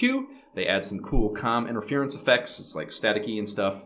And it's both visual and auditorily presented, that static stuff. You can hear it as well. And he speaks to make it feel real. I don't know what those fucking dudes are doing out in front of the screen in those little pods, but I know the dudes in the foreground are hard at work on the fucking mainframe! Right. Yeah, it's so good. This is great. I love that we come back to this every time. And there is no time for mainframe fuckery right now, though. General Hawk is on the horn. He's got shit to say. Good morning, men. The time has come to rid the world of the Cobra organization. For too many years, this group of thugs has terrorized the innocent people of the world, and it's time to act. We have some good information on the location of the main Cobra bases, and we feel that soon we will be able to locate the secret base where Cobra Commander is hiding. The mission will be an attack on the jungle base deep in the Amazon. Duke, you'll be the leader of this mission. Please select your team. Yo, Joe! And this motherfucker, every one of his exclamations, well, I shouldn't say every one. Most of his exclamations are 3. He does 3 exclamations. And I feel like these are very deliberate, because if you really parse the use of exclamations in this game, there are fewer numbers when it makes sense for there to be fewer. I don't know. It's not just random decisions on these. And I just could not notice it the whole time I was playing. So I apologize in advance of how much I will fixate on these throughout the copy in the game. That's a very, very serious level of detail that I did not notice. Yeah, he's always doing it. But later on when he's bummed out and he gets captured, it's not. And the bad guys will use less because I think they're supposed to be less authoritative. It's just, I feel like there's a lot of narrative significance to the choices with those. I can't help see it. Yeah. Who'd you roll with out of here to start the game with? I mean, I chose, since we had to have Duke, I chose Duke, Snake Eyes, and Captain Gridiron. Because I figured Snake Eyes would be good for the jump. And then Captain Gridiron had, he was pretty much good all around. Just cool. Just cool. It's football. It's cool. You can say it, Jay. So there's no strategic choices here. It's just, those are the cool guys. And yeah, you pick them. Me too, every time. The only time I didn't pick those characters throughout the game is when I was forced to not pick them. Well, that is fascinating. And might as well talk about that now. So I started the game off of those characters. And then, what I think happened though, honestly, is I chose those characters when we were doing this during our Nintendo Power episode. And since I beat the first boss and like was on, I think I just jumped back in like, all right, I'm just going to continue what I was doing. But since I wasn't very thorough the first time, didn't get as many like I wasn't looking for secret areas, so I didn't have as many weapon pickups. By the time I got to mission 1-2, I was like struggling. Like I was just like fighting and I was just struggling. So I was like, what is going on here? So I restarted, and from there, I think like I chose Snake Eyes when I had to, but otherwise, like he was out of the rotation completely, and I was going Captain Gridiron and Rock and Roll 100%. Okay. Yeah, I mean, Rock and Roll does have a stark advantage on the attack power front to start with, for sure. Yeah. But yeah, that jump, to me, the functionality of the utility of the jumping was so important. See, that was my thought at the beginning of the game, and so I had like a real internal battle at first, because like on the first level, there's one of those power ups in the first jump. Oh yeah, you can't get without Snake. But see, that's why I feel like that, like I feel like that's what threw me off at first, because when I first played this and I was looking at everybody's strength and I saw he had the biggest jump, like why wouldn't I use that? And then to your point, first level is like, oh, I gotta have him to be able to get everything, because even if I don't use him, then I'm going to miss stuff. And so in my mind at first, I was thinking, oh, gotta have him for jumping. But then I realized like I just don't use him. I looked all around and I just realized it wasn't as important. So when I went back through, I would just use Duke, or I think there's one other person with a slightly higher jump, but I would just use him pretty much and just assume like, all right, if I can't, like on the first level, I just missed the one thing that I couldn't get. I was like, all right, forget it. I'm just going to roll without him and see what happens. And then from there on, never looked back, because I would get max weapons on all those guys and just like, yeah, no need. Okay. Yeah. Did you, just another functional question while I'm thinking of it so I don't forget. Did you use the grenades?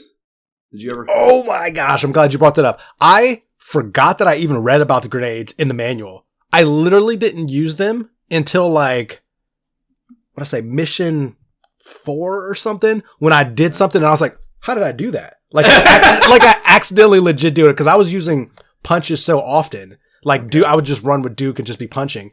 But then there would be some situations where I'm like, this is way easier to use a gun. I have so much ammo. So I would just be shooting. And then I did it by accident. I was like trying to shoot at an angle or do something, and I threw the grenade and it blew up something. And I was like, whoa, what have I been doing? Why? So I just functionally didn't until like later, honestly. It was, again, because Snake Eyes doesn't have that. He shoots up when you shoot up, And because I was so dependent on him, I didn't ever really think about them. But I often, whenever I was having difficulty with something, I would often think to myself, like, I wonder if those grenades are helpful. So yeah, I was just curious if you had found that they were. No, they were helpful when I figured it out. A couple times I was like, oh, I should have been using these all along, but it was fine. Okay. Right. So yeah, you then move into this menu. You pick your Joes from the non-Duke pool while the mission setup theme plays. And by the way, I even like the look of the cursor and the way the text appears. Like even that, like the mission briefing and strategy sequences, like it looks,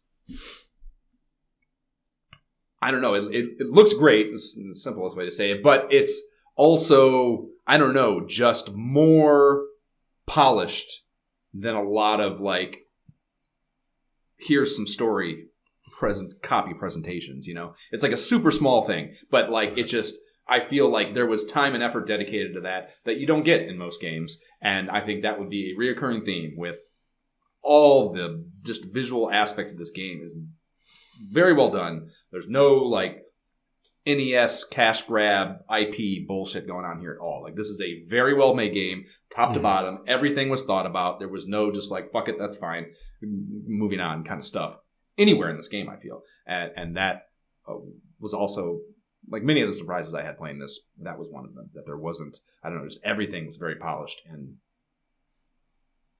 effort-filled, So we cut to a mission start card that reads Mission 1-1. Duke's artwork is beside it. There's a short mission start cue.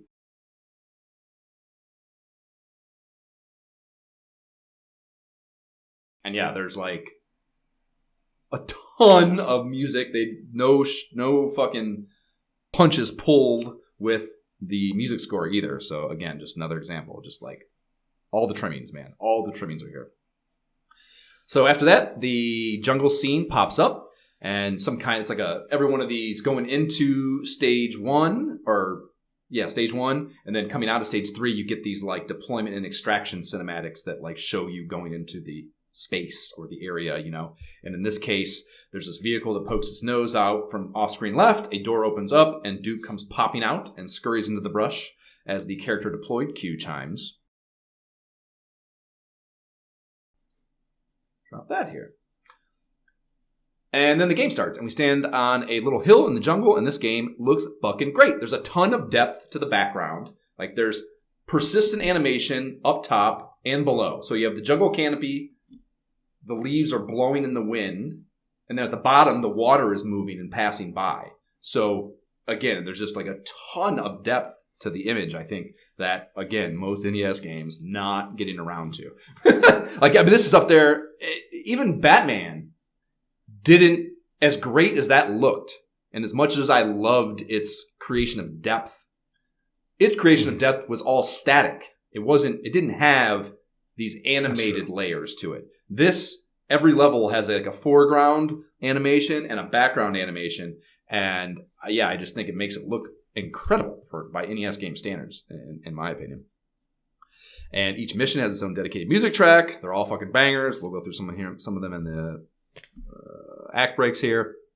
And then on top of all that animation, there are like flashes of light simulating lightning to add even more atmosphere to the stage. It's fucking awesome. It's great.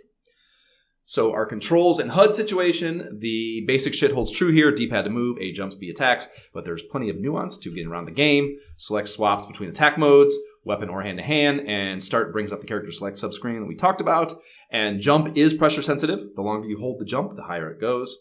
And holding up and hitting B shoots up in weapon mode, and in hand-to-hand mode, so the hand-to-hand, maybe, does he have a grenade? I thought it was by you shoot. Yeah. Oh, I don't know. I never tried it with Snake Eyes. Yeah, maybe you do. Whatever the case. So if you hold up when you're in hand-to-hand mode, that's when they throw the grenade. And they also note in the manual control section that you can shoot on angle, or you can't shoot on angles, rather, only straight up in the air when you're in range mode. You can duck by hitting down the D-pad, and that's also how you enter vehicles. And you can use either attack method while ducking, so you can like duck and shoot and stay underneath fire that's being laid down on you. And the special moves page outlines 3, though I don't know if I'd call any of them special. You can shoot down while jumping. You just hold down and B once you're in the air. And there are times when this is relevant, particularly trying to get through the hidden secret floors and shit. That's critical. Actually, it might be the only time you really use it. I guess if you're jumping over something, maybe, but that's super risky, I think. That's tougher, yeah. This is not an easy jump, shoot down type of game. It's a little clunky and stiff. I agree. I completely agree. And you can jump down through some floors, probably mazes mostly, by holding down and hitting A, and it clarifies you can jump through any floor you can drop down through as well. And then in some levels, your Joes can cling to walls, and it's described as being rough surfaces or ledges usually, and you just hold against the wall while jumping to cling to it. And you can hit A and jump from them and up, which sounds a lot like the Batman wall jump. So I was excited about that,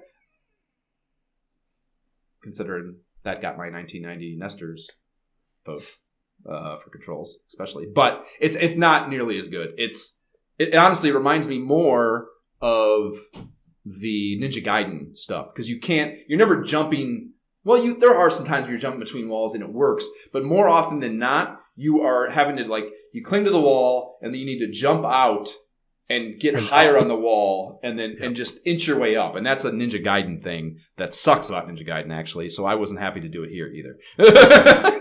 So yeah, I could have lived without that, but still kind of fun. It's not terrible. It's just not as cool as I hoped it would be. So we are in the Mission 1 Amazon thing here. The Nintendo Power description for this level reads, the action heats up in the steamy Amazon jungle. Rabid beasts and enemy aircraft make every step a trial. And very in line with the manual's downplaying of their importance, this first 1-1 action sequence gets virtually no love in the issue. It's just like one little box. And one small screenshot with a caption that reads, hand-to-hand combat will take you far against the guards and animals. Make sure you jump for the hidden power-ups in the trees.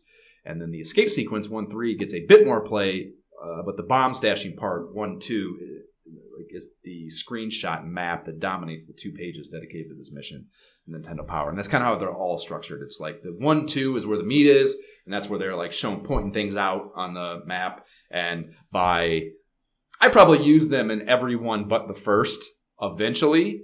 By missions 5 and 6, I'm just pause, look. Really? Yeah, fuck that, man. Fuck these things. They're way too... The latter ones were way too elaborate. And I still was in a crunch in some cases with those latter ones. So yeah, without those, you would have to play this game a million times, I think. And either be even mapping, you'd have to play it a bunch of times. But if you're not mapping, I think you'd have to play it a billion times to memorize the layouts and the bomb locations of all those. Well... The Cobra one in particular, that Mission 6 one, is a fucking nightmare, man. Well, so many hidden walls and fucking hidden floors true. And shit. The hidden floors in particular. The hidden walls you can usually kind of diagnose without too much foresight. But the hidden floors, there's nothing visually different about them at all. And you just got to fence test them. And that's super hard to do when you're dealing with a bunch of those fucking assholes on the strings. The fucking, with the homing missiles. Those guys are dickheads. I hate those so much. Yeah. So much. You can't even blow the missiles up. You just have to avoid them. Yeah. It's such a pain in the ass. Such a pain in the ass. So yeah, I fucking not a fan. So yeah, getting through those without the maps, I don't know. that is fascinating because I honestly did not even open up the Nintendo Power to look at this until I got to Mission 6. Okay. Like I was flying through having no problems before. Like I won't say I was having no problems. There was a couple of times I had some problems, but like I figured it out. Made it through. But it wasn't until I got to Mission 6-1, and then I was like, okay, let me open up the Nintendo Power because I went through multiple times and I ran out of time. Like I got most of the bombs and then ran out of time and I was like, are you freaking kidding me? Yeah. So I went back again and then realized like I was just missing something. So that's when I had to like go that. I really tried, you know me. I would do whatever I can to not look at a map or try to like, find a guide. But like I certainly would have missed it. Certainly would have missed it because like there was one I was just ignoring. So yeah, I was Nintendo powering my ass off through this game. It didn't bother me at all. Like, and the cool part about it is I didn't feel it degraded my experience either. You know, it was just like there was still plenty of challenge to this game that was not find your way through these bullshit mazes dependent necessarily. You know, and again the holes in the floor and shit like that I didn't feel bad about me. That was super annoying. Like that was the one thing where I was like, honestly, when I went back through when I restarted the game. I had to pay. That was one of the things I told myself to pay much more closer attention to because I read through the menu again just to make sure I wasn't missing anything. It was like, all right, test every wall, test every floor. Like, so yeah, I was having a blast without the guide. It was I was actually very surprised in a spoiling my blessing kind of mode. But yeah, I was surprisingly having a really good time just going through, not angry. Even the times where I would kind of get stuck. I would like think about it, come back, and then I would get through. So had a blast even without that. I did that like 1, 2, the 1-1s and 1-3s. I would often get through them and then go back and look at the thing and be like, fuck! And like there'd be something cool that I missed. So I would go back. But yeah, I wasn't looking at those before. But for 2, I 100% was. Yeah, it just was not too frustrating at times. And time is at a premium also in my life right now. So it just wasn't worth it to just bump my head against the wall for long periods of time. So back to 1-1, you just run and gun here. You try to avoid wasting ammo on these tutorial grunts, and there's some random takeaways I wrote down for this. The first time a K-ration came flying out of an enemy death explosion animation, I was shocked with how fast it left the screen. Like, those fuckers cook. When they come out of enemies, they fucking cook and, like, bounce around the screen. You better grab it. Yeah, high and fast. So, yeah, you gotta be on your toes for those, Joes. How cool are the guys that jump out of hiding in the foreground grass? Like, I love, again, attention to atmosphere and depth. You know what I mean? Like, I loved those guys that would come out of the foreground and then land and then attack you. You know, it just gives the game more of a three-dimensional world feel that, again, not every NES game is bothering to do. Yeah, I ran out of time on my first crack at the boss battle against the 2 flying things. I fucked around being too overly cautious the first time through. And I didn't even realize, I don't think I even realized that I was timed. So I had that little learning curve to start here. And then, so yeah, that first, you finish the thing and it cuts to what I thought was the Cobra Commander rifle rate. So I'm saying when I ran out of time and died is what I'm talking about here. It cut to what I thought was Cobra Commander his rifle raised against a backdrop of flames, and it read, "I told you I was not easy. Ha, ha, ha, ha." And then you can continue or end from there. And I'd later realize that the cutscenes and the death scene for each mission are unique, which is cool, especially the death scene part of it, I think, and feature the final boss of that mission, not Cobra Commander. Not just Cobra Commander. Yes, that was Range Viper that I was looking at. I just didn't know, Nice. And in my defense, I think he was kind of a goofy representation of Cobra Commander. I did realize that when I was looking at him, but I wasn't entirely certain who he was. So don't give me too much shit for not having my Joe's knowledge head on straight. But the boss battle for this, 1-1 I mean, is a 2-phase battle against what the manual specifies as a Cobra Condor Z25, which makes a ton of sense, as looking at the vehicle on yojo.com, the toy splits into 2 separate fighter jets. The actual toy does. And this was a 1989 release in the action figure line. Aero Viper was the pack-in pilot, and you got 7 flag points for your mail-in redemption pursuits if you could convince Mom to buy this bad boy from Ames for you. That was one of the things. Every one of the vehicles, like one of the first things I would do, when I went on Yojo, was open up the back of the box, and look how many flag points it was worth.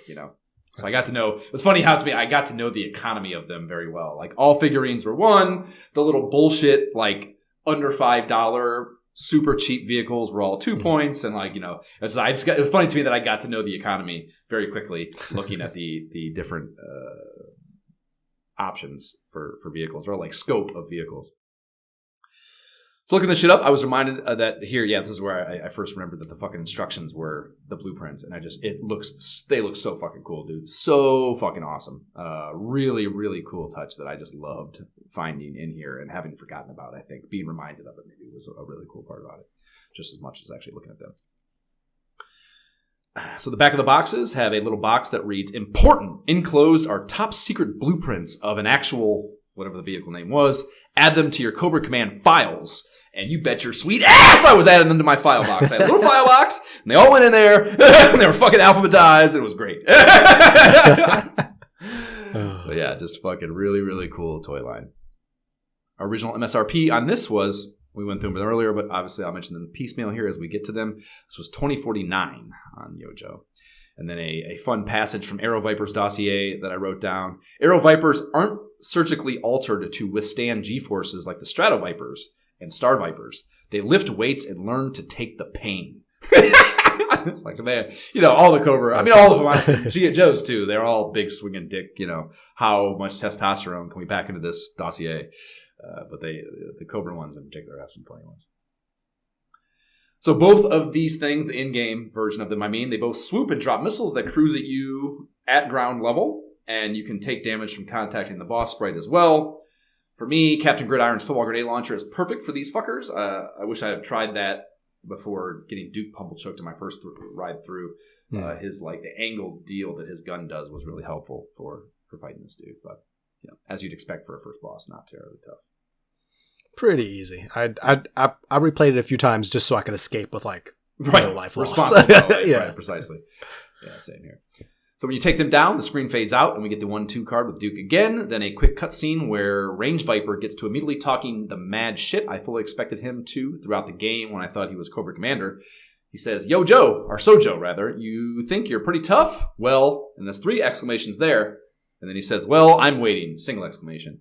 And it's the same rifle raised fire backdrop as when you get game over. So all these, no matter how many times I might go back to that boss, it's the same image. They don't mix it up. Yeah.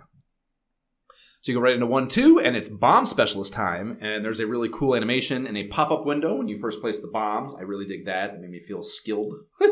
like it was a special ops type deal, Like there's only 2 bomb, in the stages, there's a check mark on the wall. And you got to physically just touch that, and then we'll go to this cutscene of the bomb being placed. And it actually shows, I thought this was pretty cool, it does show the exact amount of time you have left on the bomb, which is fucking awesome. And just, again, more detailed than I think you would expect, probably for an NES game. I'm surprised it wasn't just some nondescript fucking jumbled text, so they could use the same one for every single one of them. Cool, though, cool. And, yeah, I accidentally left not realizing I was doing so after, like, I didn't even understand what the exit was the first time I found it, They're kind of like, they kind of just look like background shit, Some of them say exit. Some of them you're just like, but even when they say exit, it still looks like background shit. I wasn't sure. Absolutely. I wasn't sure it was like a foreground interactable fucking thing. I'm just saying there was like 2 situations where I wasn't entirely sure if it was the exit. Like I was like, this is definitely a background. Yeah. Right. Which is kind of, that's, it wasn't a bad thing, it was just noticeable, That's something to get used to. When I left that time prematurely, I definitely loaded. So these are power-up city. Like the chief function of these are this power-ups fucking everywhere. So if you leave without getting all those, you're an idiot. So I loaded and went back. Maybe there was like 5 of them, I think, in this first one. So I had Captain Gridiron's souped the fuck up by the time I took my second swing at the boss here. I had him already, I think, level at least level 2, maybe even level 3. After getting a few in the first one. There's also some Chevron gas stations in here, so got a little HP kicker as well. And the boss battle in here is against Raptor, some kind of man-bird dude with an attack hawk. And Raptor was a part of the 1987 line. They call this Series 6. And his job is Cobra Falconer.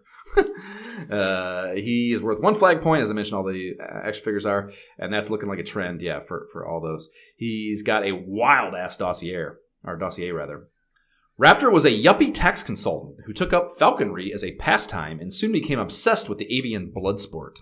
He discovered that by breeding bigger and stronger birds and equipping them with steel-tipped talons, they were capable of attacking much more profitable game. Caught poaching on a cobra mink ranch by Destro, Raptor joined the ranks of Cobra legions and began work on developing a bird of prey strong enough to attack G.I. Joe. So it was he was forced into slave labor by Destro for this poaching activity, which is interesting backstory, He didn't seek out to become a Cobra. That is surprising, but also not at the same time. Yeah. He was tough, though. This boss, like I said before, this is the boss that made me restart. Like the first playthrough when I wasn't focused on getting all the power-ups and everything. And I think each of my weapons was still like 1. Maybe I got 1 to 2. And that might have been like Duke or a lower powered person. And so I struggled with this until I restarted. It took me a few times. So he does he's flying around the top of the screen. And he sends his falcon barreling down at you, which is pretty hard to avoid, I think. Mm-hmm. And he periodically does a dive bomb of his own and will also destroy the platform you're on. So it's harder to find a safe spot, after he's attacked that part of the ground. So it took a shit ton of hits to kill, and it was not an easy deal. And I was rolling into here with Captain Gridiron because I had him the most powered up at this point. But it still took me a handful of tries. After he dies, it cuts to a close-up of the bombs again, and it reads the number 180 on it. So that's the amount of time you'll have to get out of the extraction phase, the 1-3 level. And it says, hurry up, flashes below it as a very grating alarm sound cue blares. Mm-hmm. And then you're you get the mission 1-3 card, and then another shit-talking cutscene from Range Viper. He says, you defeated my forces, but I won't be so easy. And he's still in front of those flames. Maybe if he stopped hanging out right by a massive inferno wearing the full bodysuit, he'd be a little less agitated and less inclined towards world domination or pissed off at us, I think. So maybe that's just a little suggestion for you, Range Viper. And we are dropped back into the jungle with those aforementioned 180 timer ticks to get the fuck out of Dodge. And there are a lot of hydro vipers, the things jumping up out of the water that will thankfully reliably jump out of the water 1 tile ahead of you every time. I don't know if you noticed that. They won't go underneath you. Mm-hmm. If you stop and wait for them, they will jump right up in front of you. You can just punch them right in the face. So helpful. Yeah, it's so helpful. It's so easy, yeah. So helpful. Until you realize that, though, those guys suck. And then there are also a number of the dropping crusher devices that guard the gas station in 1-2. And a ton of power-ups here, too. 5, I believe. Took the opportunity to give my Donatello, and what I'm protecting him so much I'll never use him. At this time, I thought I was still going to do that. So I powered up fucking Snake Eyes here with all those. And then I missed the chance to get the Cobra Interrogator Chopper here. This is a perfect example. I didn't look at the Nintendo Power for 1-3 until after I played and realized that you can get through this much faster and easier if you grab that. And this is your first instance to get that. Maybe give me a sad boy. Get to the chopper, Jay. Get to the chopper. Boss battle at the end is against Range Viper, as you might imagine, after he talks shit to you all the way through this mission. And Homeboy is a Series 9 debut. That was 1990, and are classified as Cobra Wilderness Troopers. And reading that, I was thinking that so far, they are crushing it better than any other toy IP adaptation to date with, like, the responsible and respectful adherence, I think, to the IP lore, to the G.I. Joe lore. Like, they put the right bosses in the right stages. They make sense. They're not just randomly chosen. They behave and they say things in line with what they are or like their job title. Like they did a really good job. It wasn't just like, I don't care if it makes sense or not. Like a G.I. Joe fan can play this game and be like, okay, I see why you chose him, you know? And that is very uncommon for IP games. You know, we've talked a million times over how so many of those games, there's just random sprites, there's shit that just doesn't make sense, and there's none of that here. So really, really cool. One flag point for him. His dossier reads, Range Vipers are usually committed to long-term operations deep within unfriendly territory, completely cut off from communications or supplies. They have an unusually high tolerance for discomfort and can survive on a diet of snakes, grubs, roots, berries, nuts, and whatever slow rodents they can catch. Range Vipers are favorites of the Cobra High Command since they are so inexpensive to sustain. And that's an example of what I was talking about either. How often we come back to the fiscal motivation of Cobra in all their decisions and all their preferences and all their characters, yada, yada. So, on the topic of eating grubs, have you ever eaten live grubs or bugs or anything like that? That's the most random question that I was not expecting, and I definitely not have eaten. No, I have, Jay. For What Would Bear Do? I chose, for me and Avery, we went to Petco together and bought some grubs and actually ate those bad boys on camera. What? Really? Why? Oh my God, so gross, dude. I cannot explain to you how gross it was. Oh. It was like biting into a grape. It like squirted in your mouth when you bit into it, and then there was like this husk. What are we talking about? It was so gross, bro. It was so gross. Yeah, What Would Bear Do is available. You can just scrub to that part. I don't know the runtime stamp on it, but you can just scrub to that part. It's pretty easy. We spent a whole bunch of time like looking at him we like found a tree stump that was knocked over and like put him in there. So we spend time like looking at him and like talking to each other about whether or not we're actually going to do this. It's like a huge deal in the movie for sure. This really awful, I don't know, super potheady, very light, low stakes buddy comedy. That was the first thing I ever wrote directed. Made it for like $9,000 in the Ohio wilderness, if you want to call it, the wilderness, in state parks in fucking northeastern Ohio. Avery Pearson, he's actually doing real. Did you ever meet him in New York? You had to have met him. He was a fucking round. He's a Bills fan. That name sounds familiar, but otherwise, yeah. He worked at Shetler Studios. He was like the booker at Shetler Studios on 54th next to Gold's Gym there. We would use those rooms. There's like a little tiny theater there too, I think, but a lot of auditions would happen there for sure. So I knew him from that, and yeah, he's killing it, dude. Man. He's out in fucking LA. He was on like the ESPYs. He's a musician. He's a comedy musician, and he plays keyboard, and he does all these live shows. I mean, he's tons of he'll do these live shows where he's like playing keys in between stand-up acts, and like he'll do like duets with the comedians and shit. And yeah, he did a duet with Steph Curry on the fucking ESPYs. He's like done a bunch of really cool shit. He's fucking killing it out here on the live comedy scene. Nice. Anyhow, so this guy tries to kamikaze into you more than anything, which is very annoying. In addition to firing missiles up in the air that track down towards you. And the cool thing, so you mentioned it already, how you were cognizant of keeping your life up, moving out of the earlier missions, but you will learn that 1-3 is the end of the line. You're going to get totally powered up on all these guys moving into the next mission. So you can kind of just go balls out, as long as you've stockpiled or you've kept your life up to this point, you can really just go ham and just switch to the next guy to barrel through these guys if you so choose, If you get to the point where strategically approaching them is no longer viable or desirable, you can definitely just power your way through them if you want. After you kill him, you cut to an aerial view of a dense tree canopy. A pillar of explosion rockets up out of it, and an off-screen as everything flashes black and white, signaling a big boom. And then we cut to a black card that reads mission complete. It's typed out in real big, and then down below we are given our password. And then you go back to Joe HQ for more General Hawk on the fucking mainframe, big screen. He says, "Great job, men. The Amazon base is gone, and we are on the move. This mission will be an attack on the missile base in Antarctica. Blizzard, you'll be the leader of this mission. Please select your team. Yo, Joe!" Man, I guess it's a no-brainer on the Blizzy front. Him being the team leader, being Arctic. Unfortunately, freaking Blizzard. This is the only time I ever freaking use this guy, man. He was so whack to me. Same. I feel like I might have, out of spite, begrudgingly dropped him into one of the missions at some point because I was like, I need to power them all up like the manual said. Oh, so forget that, man. So yeah, I might have went against my inclination once with him. But yeah, he's not great. No way. I took him because I had to, but then I brought Rock and Roll and Duke, because they're strictly because their weapons were already leveled. So I was like, yep, keep rolling with those dudes. I went Captain Gridiron and Snake Eyes again. For this first time with him, for sure.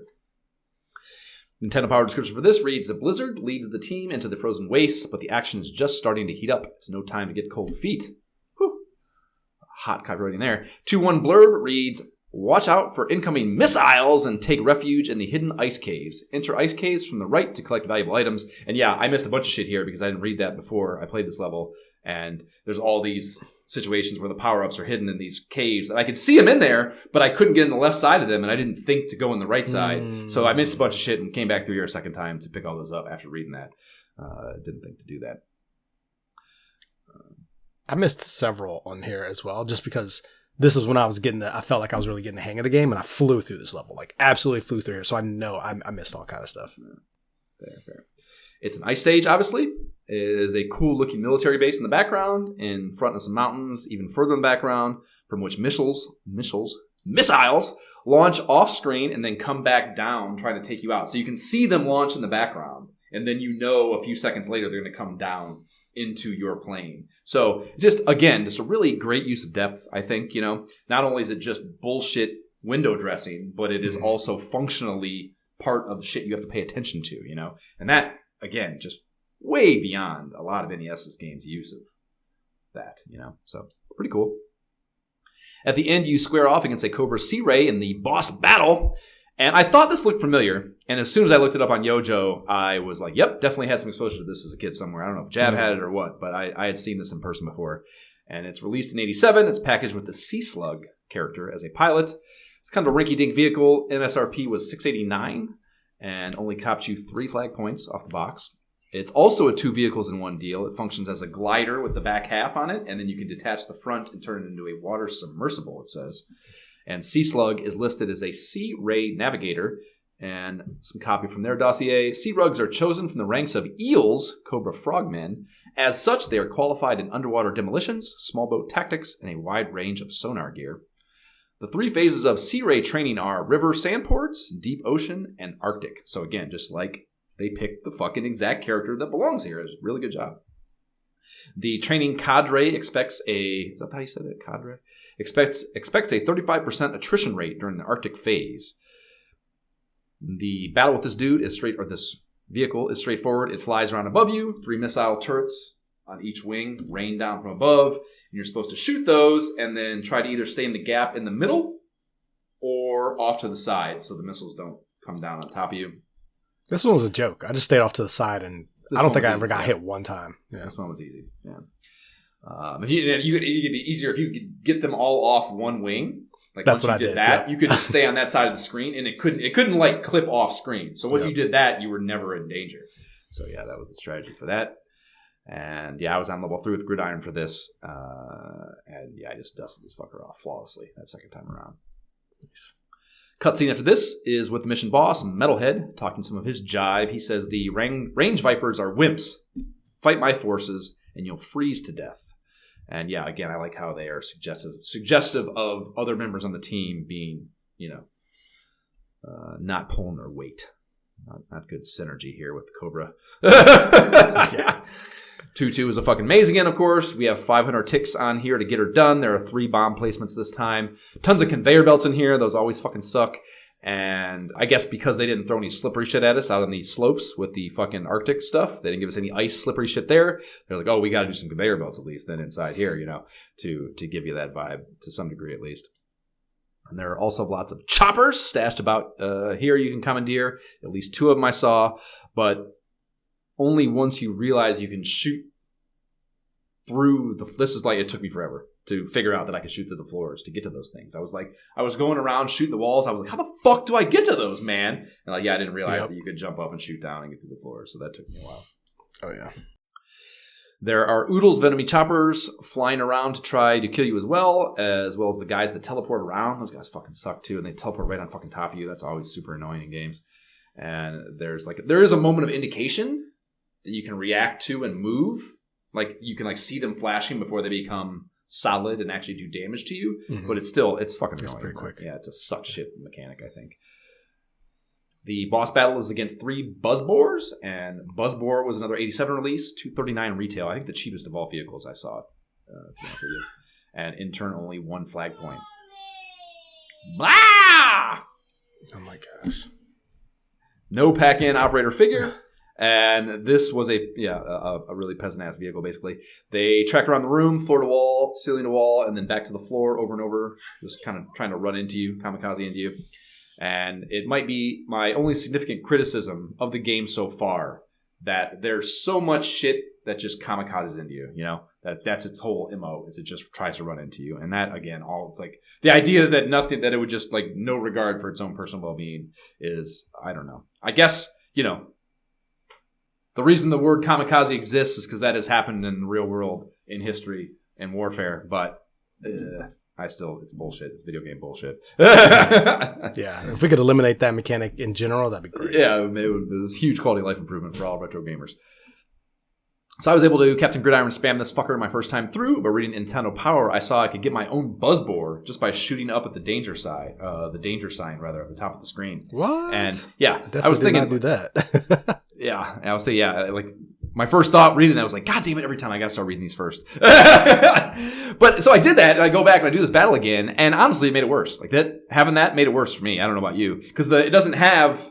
It's like the Buzzbore's attack is like that circling that spinning thing, circle, and it's not. You can only fire one at a time, and it sucks. And the jumping with that thing sucks, and it was not helpful in my opinion with these things. It was much better to just stand in the middle of the room and try to shoot it as it was on the walls or above you, and just keep jumping of them as they pass underneath you. You know, so yeah, it was extra salty because I loaded to do the thing that I thought would be more fun, and I was like, "Fuck it," and loaded again. You know, so it was, after I'd already beaten it, you know, I was already out of that. Yeah. I didn't need it. It just sucks.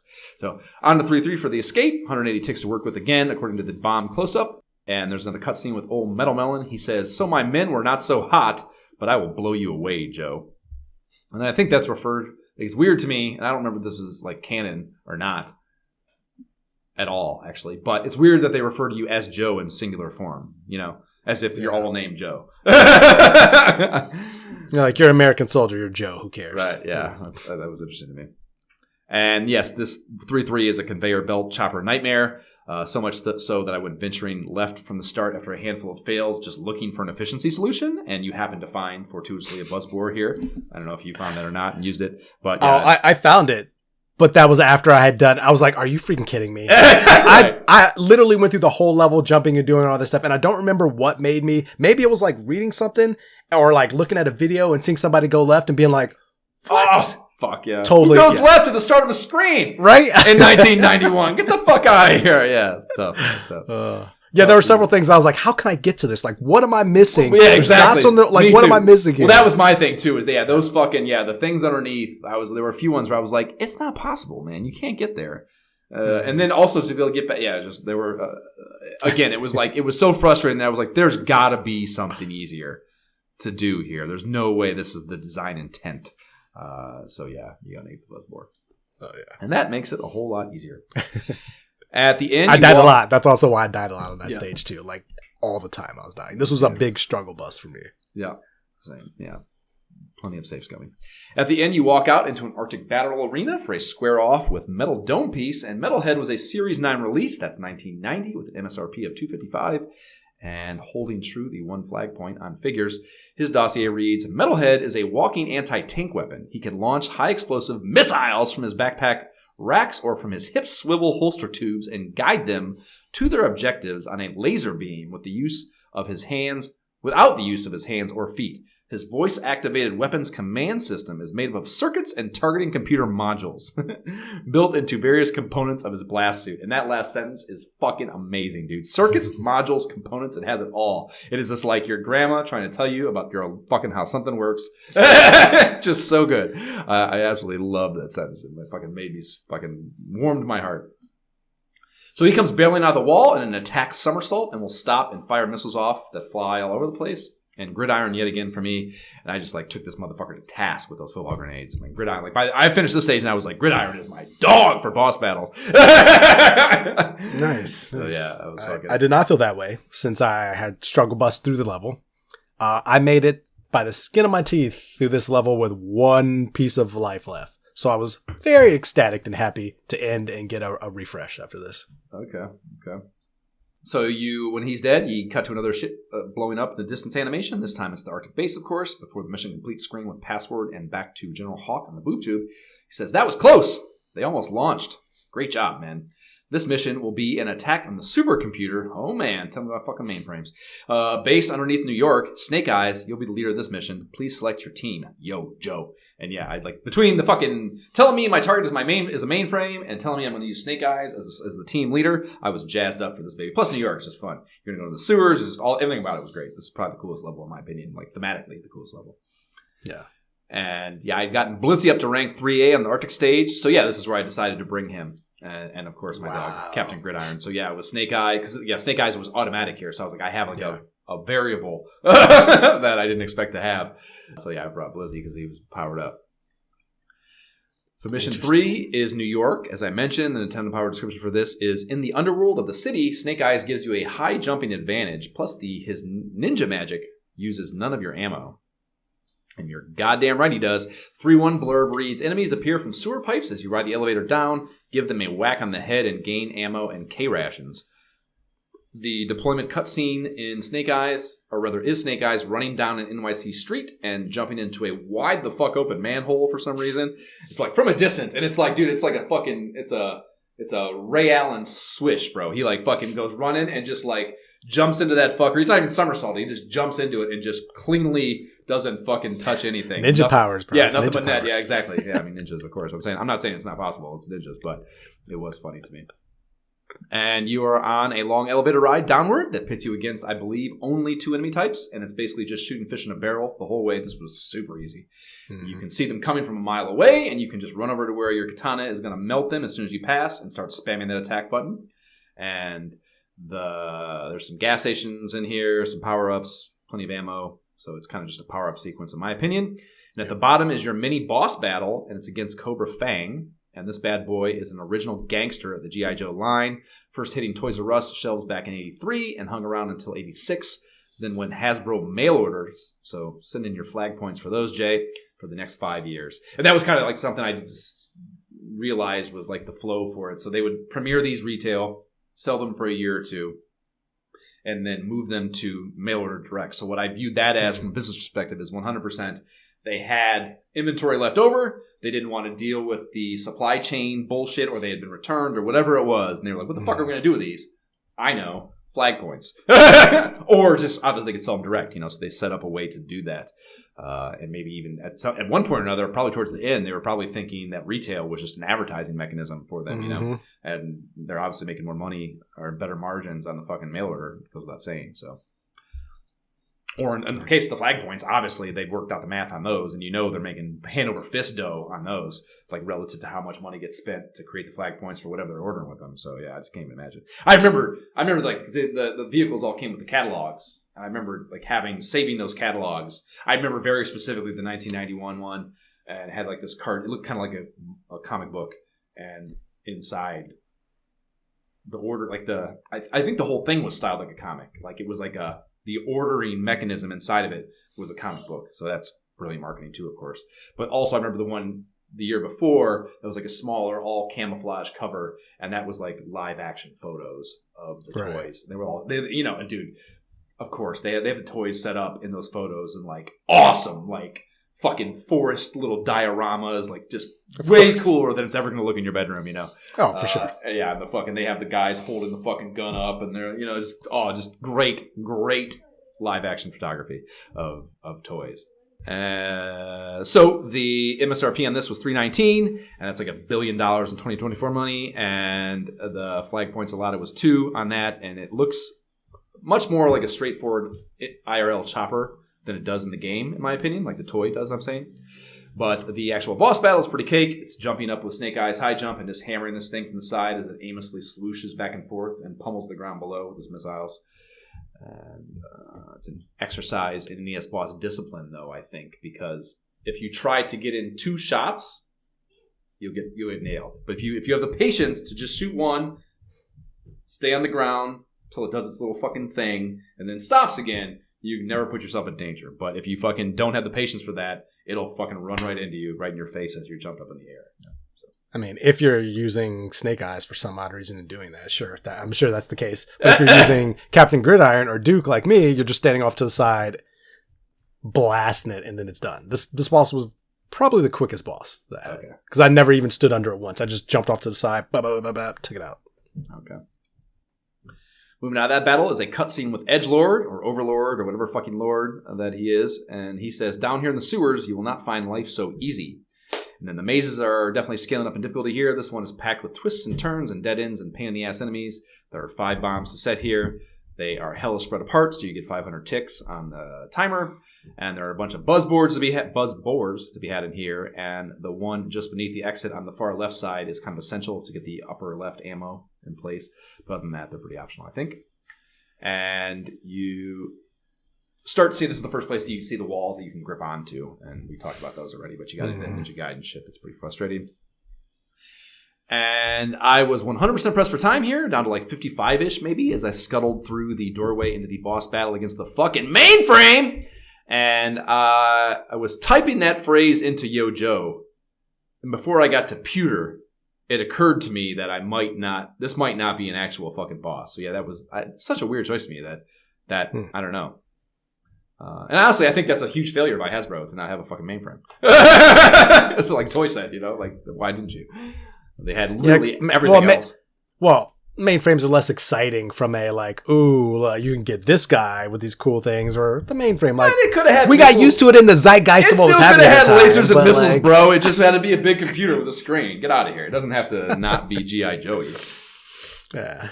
But yeah, so it's like the in-game thing. It's a big ramrod that takes up the whole room and has an eye in the front that I think was its weak spot, and also fired some slow-moving bullet spray. And it has a big mechanical arm that will yoke you up and zap the shit out of you and then hold you in front of the eye, and it'll shoot you with the bullets while you're held up there. And yeah, I just spammed the shit out of it with the Snake Eyes and then Blizzard and then got out of here. Then you go back to Edgelord for shit talking. Come feel the power of the Overlord. And always 3 exclamation points in this game. Much respect to the consistency there. So this one had it. And then 3-3 is 200 ticks to deal with some serious conveyor belt shit to get out of here. Oy vey on that. There's a wee bit of wall jumping as well, but it is a pretty straight shot to the Edgelord and his Dictator tank vehicle. And this was released in 1990 and packed with Overlord. It was like a tank figure combo. And it's kind of a tank tricycle hybrid. The front end is supported by a single tank track, and then the back is 2 wheels. There is a cockpit that attaches into a separate jet pod. And this was a $7.99 MSRP worth 2 flag points. And Overlord's dossier reads, rising up the ranks of one of Cobra's elite legions, the Overlord is a power-hungry authoritarian bent on becoming Cobra's supreme ruler. And, that sounds like Descent to me. So he cruises in from screen right and his red brick building arena, or in this red brick building arena rather, and it looks a bit like a dune buggy in pixel form. Fires off missiles from the nose, and then the cockpit will detach and fly forward at you, leaving the rest of the body behind. And that will fly off-screen left after you.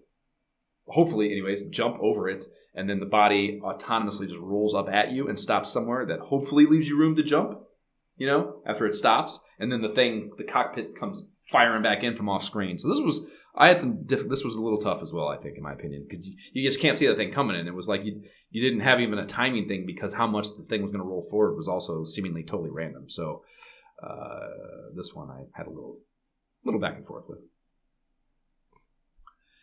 The explosion animation is just a pillar of fire spewing up out of that manhole you jumped are jumped into at the mission start.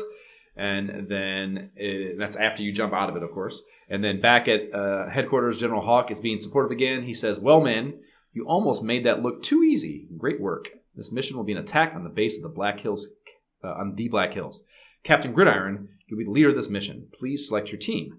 Yo, Joe! And with my dog CGI locked in as a participant, I decided to finally get rock and roll involved here for the very first time. So I brought your boy out for this mission, and I kept my ninja options in tow as well with Snake Eyes. Did you maybe try what you were doing here? Gridiron, because I had to, and then Duke and rock and roll. That was the team going forward, unless I had to change. You love those fucking white bread leaders, bro. You love them. You love the you love the honestly, Leonardos. You love the fucking Scott Summers. You love the fucking Duke. You love all these guys, bro. You love these guys. I do not love Scott Summers at all. That is cap, as the kids say. Okay, I'm misremembering that. Okay, well then fine. Yeah. Fine. I mean, I respect him. Don't get me wrong. No, it's honestly like I would choose rock and roll just because of his gunpowder and nothing else, because he had the most powerful weapon. So I would often leave him to the side and play the mission with Duke just because that's who he could jump. I don't care if he dies. That's why. Yeah. I don't care if he dies. I mean, he's pretty much, good all the way around. And then I would switch to rock and roll for the boss when I needed to. But otherwise, it was like, I'm just going to keep rolling with who I was rolling with. Don't get me wrong. If there's somebody cooler, I'll switch it up. But like the ninja options, I don't know. It's too late in the game. I've already got burned early in the game by not having like powerful dudes. So at this point, I was like, I wasn't max level yet, but I think each of my dudes had like. I probably had. I mean, the guys that I was using, they were probably max level. Yeah. It's not hard at all. Yeah. Well, especially if your safe's coming. Especially if your safe's coming. Exactly. I missed enough stuff along the way that I was like level 3 for each, and I forgot that like 4 was the max. So I was not changing at this point. I was thorough. I wasn't missing shit. I would go back and fucking. If I had a bad run on power ups, I would definitely just load and fucking do that over because I don't need my life to be harder than it has to be. After these messages, we'll be right back. Ninja Force! The Joes lose again, Scarlet! You're the one that just rolled Snake Eyes! It's the G.I. Joe Ninja Force with real ninja moves! Here's Snake Eyes on the Ninja Lightning with thunder missiles and zip strip speed! And now Joe and Cobra Ninja Raiders Ginsu and Red Ninja spring into action in their own fast attack vehicles with a Ninja Surprise! G.I. Joe Ninja Lightning and Ninja figures sold separately. Ninja Raiders come with exclusive figures available in May. Oh, we need that gold to build our ultimate weapon! Tough break! That is a commercial from, I think, 1991 for the beginnings of the Ninja Force line of Joes. And we've talked a lot about ninja options on this pod, but we've never talked about ninja surprises. Ooh, baby, on those. This was the year before I got hot and heavy into Joes, but the following year, 92, had a fire lineup of Ninja Force Joes, and that was the Storm Shadow Nunchuck Dojo Chabang, which is an awesome name, I think, team for the good guys, and then Slice and Dice were the Cobra Ninjas. And yeah, it was a 6-figure line, and I think it's kind of weird. I remembered it as being like a 3-and-3 thing. That would make more sense, but for some reason it was 4 Joes and 2 Cobras for some reason on that. I don't know why. And yeah, it was probably, with the exception of the Eco Warriors, my favorite sub-team from when I was collecting. The Eco Warriors were awesome. They were like, it was Clean Sweep, Flint, Ozone on the Joe side, and then Cesspool, Sludge Viper, and Toxo Viper on the Cobra Ledger. And they were like, they all had water guns, which was fucking awesome. And all the vehicles, like there was this dune buggy for the Joes that had a water gun up top, and they actually, shoot water with them. And then the Cobra side had this like, it was a play set that had this vat of water that you could put in the middle, and all the figures had they had there was like some sort of chemical or probably fucking cancer causing thing on them that when you put them in water would appear, if it was like cold water or hot water, I can't recall, probably cold, it would make their costume change and like show like they had been slimed by some sort of toxic goo, I remember that vaguely now. Yeah, those were super cool to me. Between the water guns and then the changing costumes, I thought they were fucking awesome. So that was my favorite one of all time, probably. I think I had all those. That's funny to me because I I don't remember like that sub team, but I absolutely, for some weird reason, fully remember that commercial. I remember the redheaded chick for some reason. Couldn't tell you her name, but like I remember that commercial. Like, whoa, it's well, they were probably just fucking cruising on afternoon cartoons, dude. Those fucker things were probably playing so frequently. It's ridiculous. Yeah. We are moving into Mission 4, the Black Hills. The 10-powder description for this reads, Captain Gridiron leads the assault on the Black Hills, but it's an uphill climb and he'll need all the help he can get. Good thing he's got Joe's with him. Love the music track here, and a real music banger that is fitting because this reminded me a lot of the vertical waterfall stage of Contra. So having good music made sense to me. And equally as cake is that level as well, especially for using your ninja options, unlimited ranged fire at max level, and that high-ass ninja jump. Cruise right through here, I thought. I did miss the pogo hitting the wall, even though I thought I was checking them all. But again, what the fuck are you going to do? I don't think I ever saw that, like I said. And at the top is the anti-gravity pod, or as it's known in Yojo circles, the AGP. And this was an 88 release at $5.99 MSRP, 2 flag points for that, and became a mail order offering a few years later. I had a bead on the statistical relationship between MSRP and flag points real hard by here. Like I could, again, I would like see the cost and I'd be like, oh, that's 2.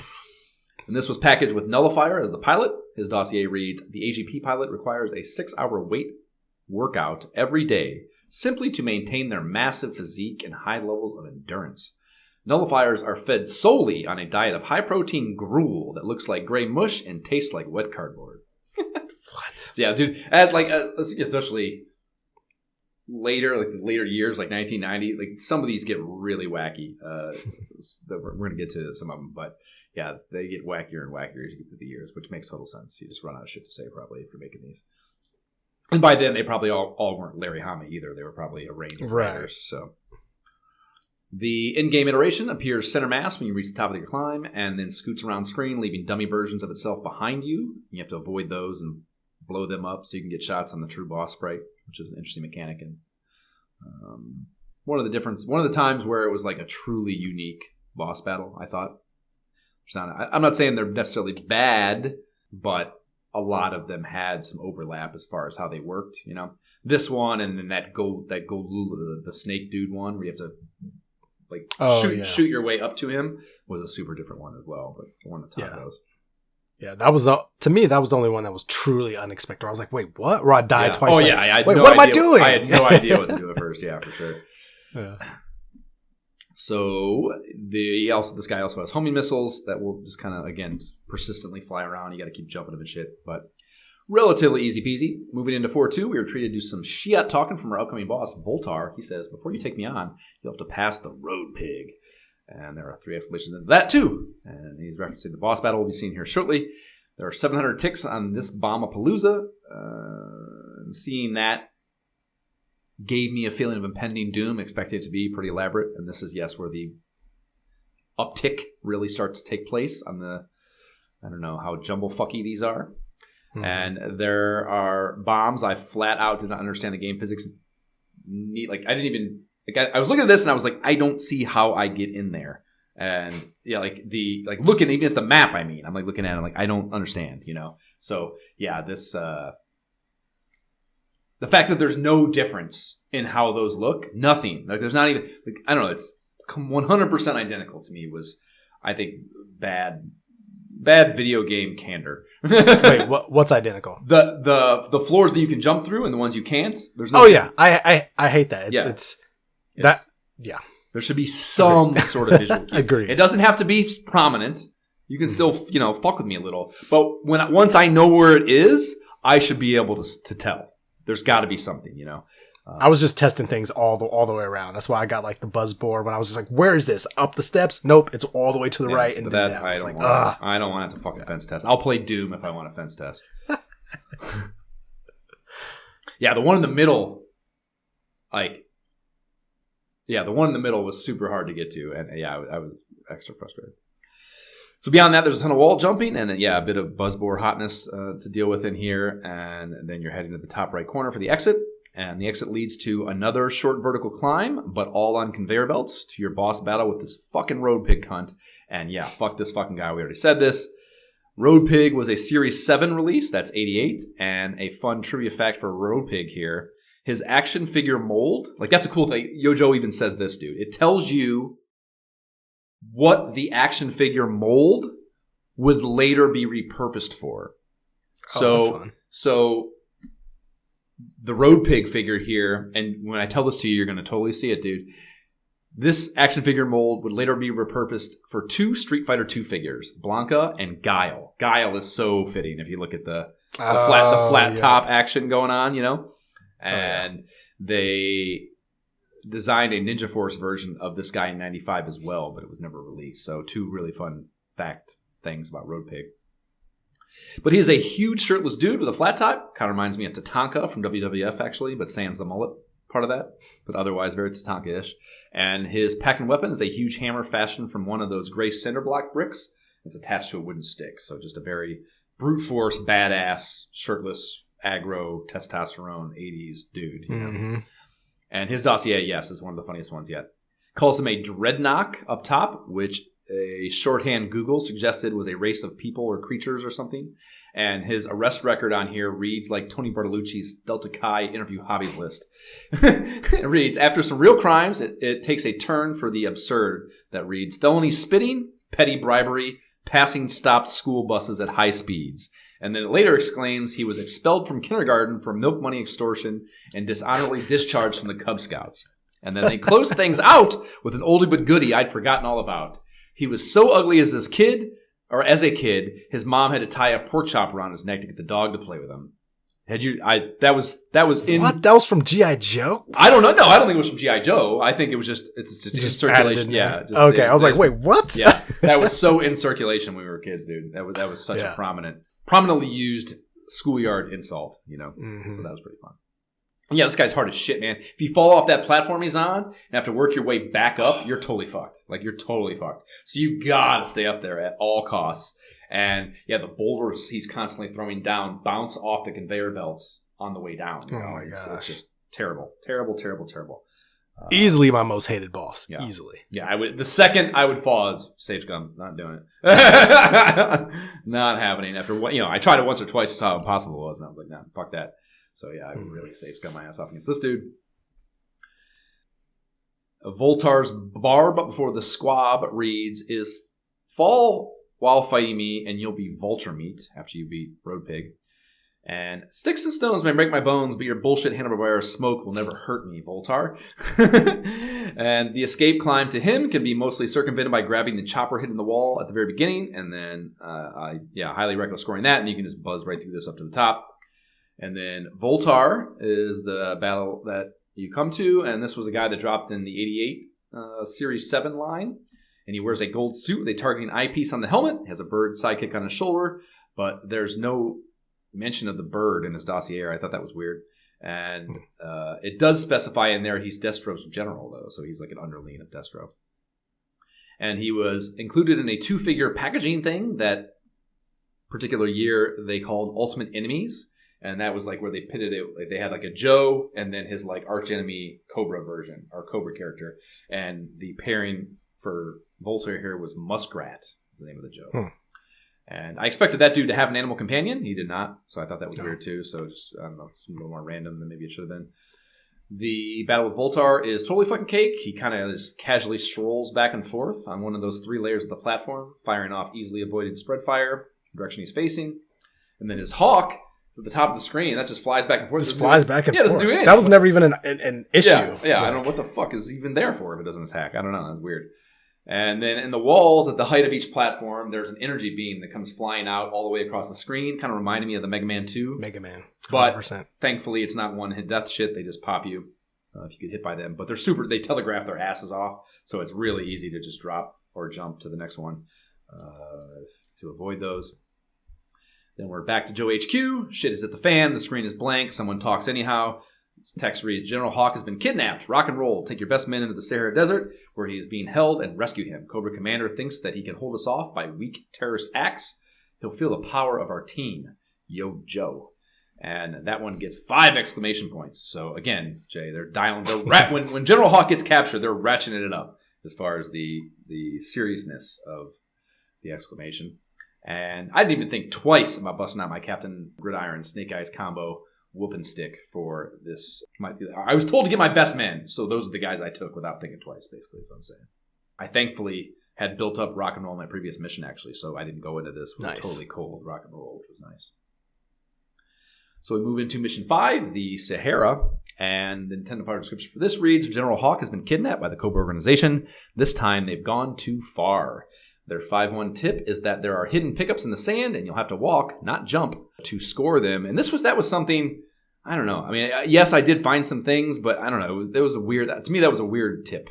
Like, I did not find enough stuff to warrant them having told me that, I guess is maybe my point. You know? I guess so. I mean, I obviously I didn't read the tips, but once I got to the top of the first sand dune and I was able to drop down and get some, I just literally tried that all the time. So. Oh, did you drop? You actually jumped down? Oh, you got to drop down and then walk left and right, and you'll run into some. So this one, I definitely got everything. Well, that's why I did not. So yeah, I went pretty late here. But like I said, at this point, everyone but rock and roll was maxed, I think. So. I was almost maxed at this point. I think I had rock and roll max, and the other two were like 3B, 3C. So right, yeah. The deployment scene is pretty fucking cool and different for this. There is a perfectly top-down look over some pyramids in the desert, and then a black, stealthy-looking jet. Kind of reminded me of the jet from X-Men, Blackbird. Okay, Kind of what it looked like to me. Yeah. And it cruises overhead, and rock and roll parachutes out of it. You can see like his little parachute go down, so that was cool. The level is whatever, pretty easy other than the mini-boss battle against some chopper, and the end boss battle is against the Cobra Bug. So yeah, this one has like a mini-boss battle in the middle of the level, which is the only time that's the case. So that was different.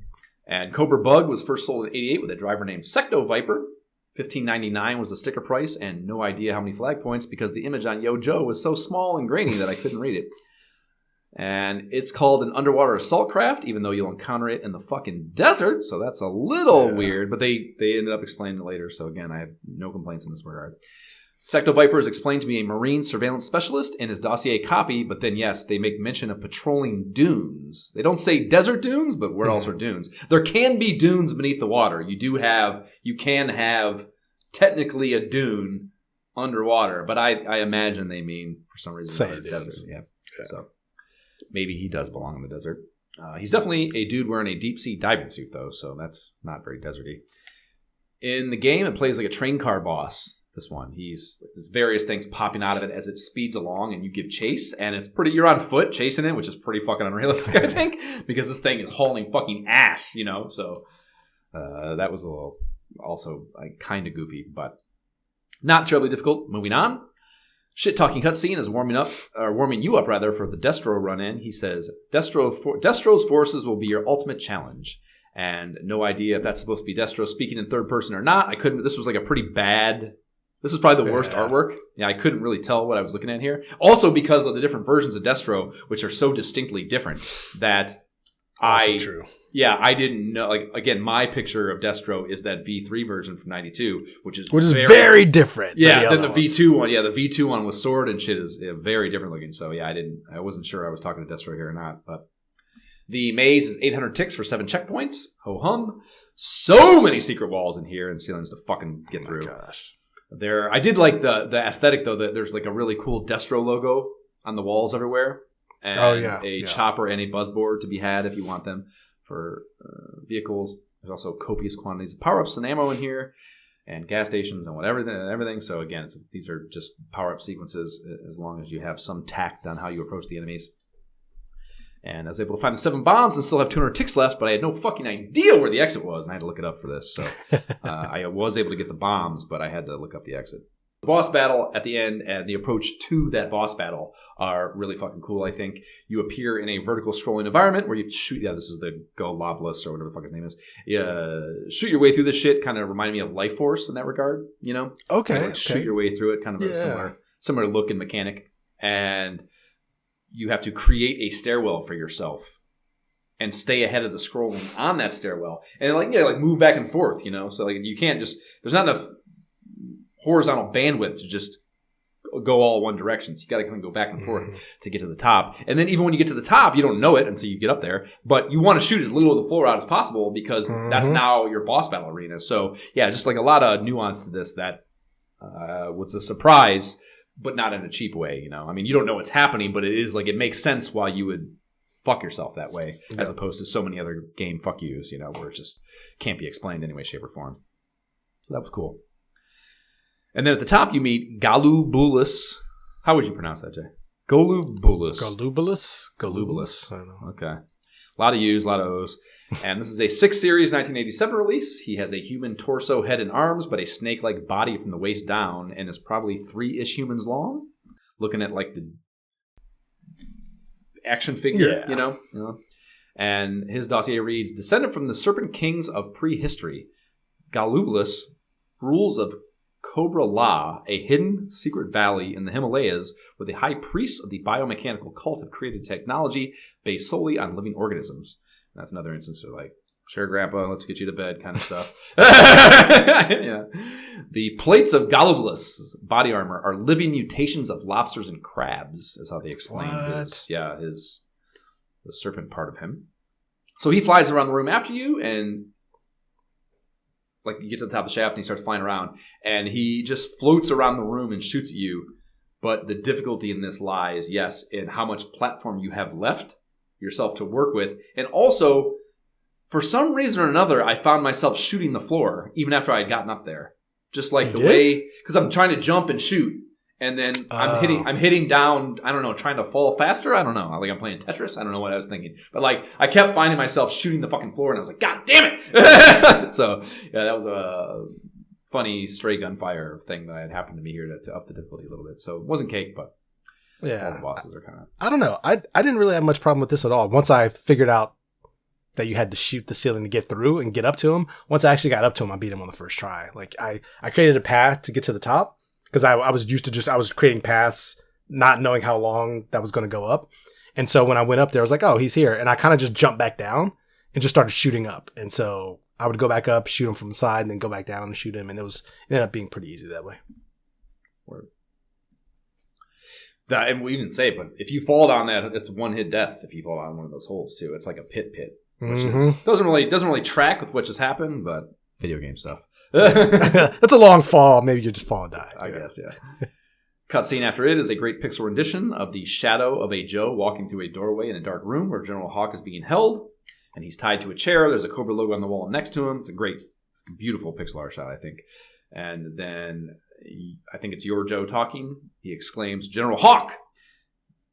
And he says, thanks, man. I knew I could count on the Joe team for my rescue. I'll meet you back at headquarters. I have some very important information, so hurry up and just defeat Destro. And then he's right back to full strength, apparently, as he tacks on his standard 3 exclamations there at the end. And then we see a bomb with 300 ticks on it to show a bomb with 300 ticks on it is shown before we cut to some shit talkie that reads, so you have made it far. Now feel the might of Destro. And it's the same pick here, so then I was like, okay, I guess that was Destro. And then you got to burn through a level and then fight Destro. And there are 3 versions of Destro, like I mentioned, the 80s, 90s, 3/4 inch run. This one is very clearly V2. That's a Series 7 deal, 1988, and packaged exclusive with Destro's Despoiler Hoverjet.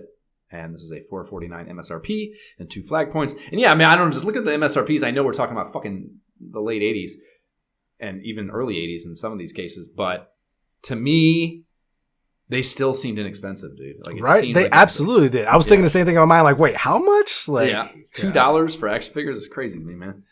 $230. I think the lowest price I think I was like $230 or something, like $231 or some shit like that, which is crazy. My lunch money. I mean, it kind of makes sense, I guess, when I think, because $2 was my lunch money. I got $10 a week. MIKE would put a $10 bill for me and Jab in one drawer in the kitchen that it was our job to grab in the morning on the way to school Monday. And that was our lunch money for the week. So we had $2 to work with each day, divisible however we see fit, however we want to do it. And so I mean, it kind of like the idea that like one meal equals one action figure, that kind of like makes sense to me, I guess. You know, if I were to buy...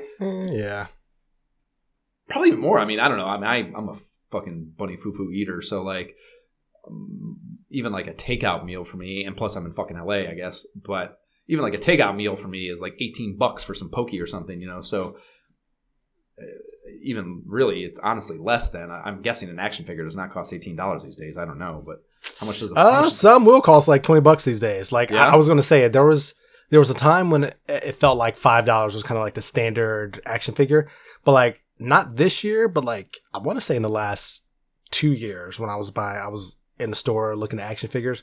Like I was regularly seeing like $8 to $10 just like for a standard figure. Okay. So $20, especially for like something a little special. Like a collector's definitely not out. Definitely, yeah. That's the thing absolutely too. In round. Now it's not just they're not just toys now. So now they're like they probably price them as collectors. Shit. So yeah, probably different world. A little more complicated of economical system these days. So Destro's dossier reads, one of Destro's ancestors started the family fortune by selling arms to both sides during the English Civil War. One ancestor was caught in the act by Cromwell's men and was made to wear an uncomfortable steel mask. They had to punish him, but they still wanted his weapons, so they didn't kill him.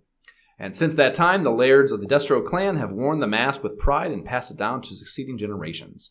And this battle is a real biatch. There are 2 phases to it. A typical asshole in a chopper phase where you got to jump a bunch and nail him in the air, and then avoid the hover jet and his spread fire when he dips down to ground level. Pretty straightforward for that. But when that thing explodes, he jumps out and starts flying to the right, and you have to give chase on a horizontally auto-scrolling sequence, and he's throwing what looked to me like the scrolls from Teenage Mutant Ninja Turtles. So like this wide kind of I guess what is that? Concave. Lens. Yeah. Projectile. And there's also like the floor scrolling along the ground has insta-death pits in it. So you're like jumping and auto-scrolling, and he's jumping around. He's like jumping forward and back, so you got to like avoid him and land on these fucking platforms. Not easy. Had lots of trouble here. Good 10 save scums probably to beat this guy. So really? Yeah, not cake for me. Wow. Dude, I did not have that much trouble with this guy. I maped him. I'm good with platforming and jumping, so like once I got to that part, like I wasn't falling in the pit. I was just trying to make sure I'm holding B, so I'm keeping my spray going while I'm landing on the platforms, and I honestly didn't even have a problem with it. So, and I was feeling good going out. So I was like, all right, bring on Cobra Commander. Like, this is great to go. I came out, there was probably like a week and some change between I finished 4, started 5, and I got out here, and I did 5 maybe a couple of days ago, all of 5, got to 6, and then I did 6 yesterday, finally. It was a pretty big gap between the end and the end here. So I didn't really get into a flow. Maybe that was part of the problem, I guess, is what I'm getting at there. Makes sense, because I was fully in the flow at this point. I was like, I'm going. It was like only the cold that took me. I was like, oh, man, I thought I was going to knock this out so quickly. Right. So he dies. They show us getting extracted from the Pyramid Desert in the X-Men Blackbird again. And then it's over to the Mission Complete screen for a little password action before we are back at Joe HQ. And we head to the same old fucking mainframe for some emotional positivity from General Hawk. He says, thanks, man. I really owe you for that one. Anyway, which I love that anyway is great. Half-ass segue. Anyway, while I was being held prisoner, I overheard a few Vipers discussing their latest orders, and they mentioned the location of the base where Cobra Commander is hiding out. This is going to be our toughest mission yet, so I'll lead the team. Wish us luck. We might earn our wages this time. Yo, Joe. And that's a weird sentence. I know. I was like, wait, what? What is that? What do you mean? About, yeah. So, yeah, 4 exclamations this time. All-time high on those from General Hawk. And I really like that anyway, like I mentioned. And it also was notable to me that he's going to get his boots dirty now for this. Like, it's a serious business, so a lot of significance to that little cutscene. And then we are into Cobra HQ as Mission 6. The Nintendo Power description for this reads, now that he's free, General Hawk takes over as the team leader for this final mission into the heart of the Cobra Empire. And there is no deployment or extraction stages of this mission. It cuts straight to the chase with a fuckstorm of a maze. And this is a 900 tick level. And there are 8 bombs to deal with. And then scoop to the exit in the top left. And yeah, dude, without the Nintendo Power map, in my opinion, impossible. Yeah, I've ran out of time on this multiple times until I was like, all right, let me just look at the map. Let me just look at it.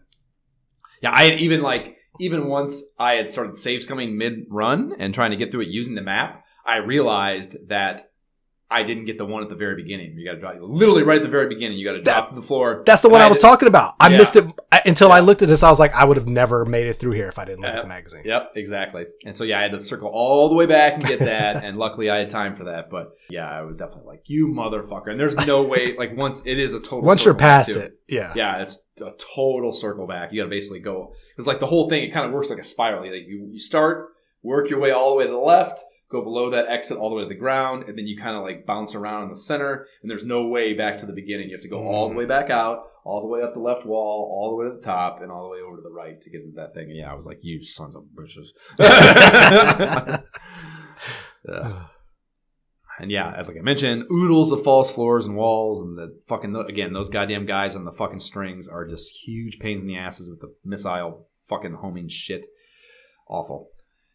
And once you hit that exit, it is straight into your one-on-one, or rather your one and only shit-talking sesh with Cobra Commander. He reads, and there's a dope-ass image too. I love the image of it. He's got his like arms outstretched in front of him, and then he's got the snake cobra red eyes up behind him. Very cool. And he's not even, this is another instance too, he's not even shit-talking us here. He's shit-talking his staff. He says, I always have to take care of problems myself. No problem. And only 2 exclamations there, which is pretty weak, I think, for Cobra Commander. So then we commence our final boss battle. And Cobra Commander's figure had numerous releases, as you might expect. There's 4. I mentioned earlier, wasn't a retail offering. He was in that playset. And his dossier reads, absolute power, total control of the world, its people, wealth, and resources. That's the objective of Cobra Commander. This fanatical leader rules with an iron fist. He demands total loyalty and allegiance. His main battle plan for world control relies on revolution and chaos.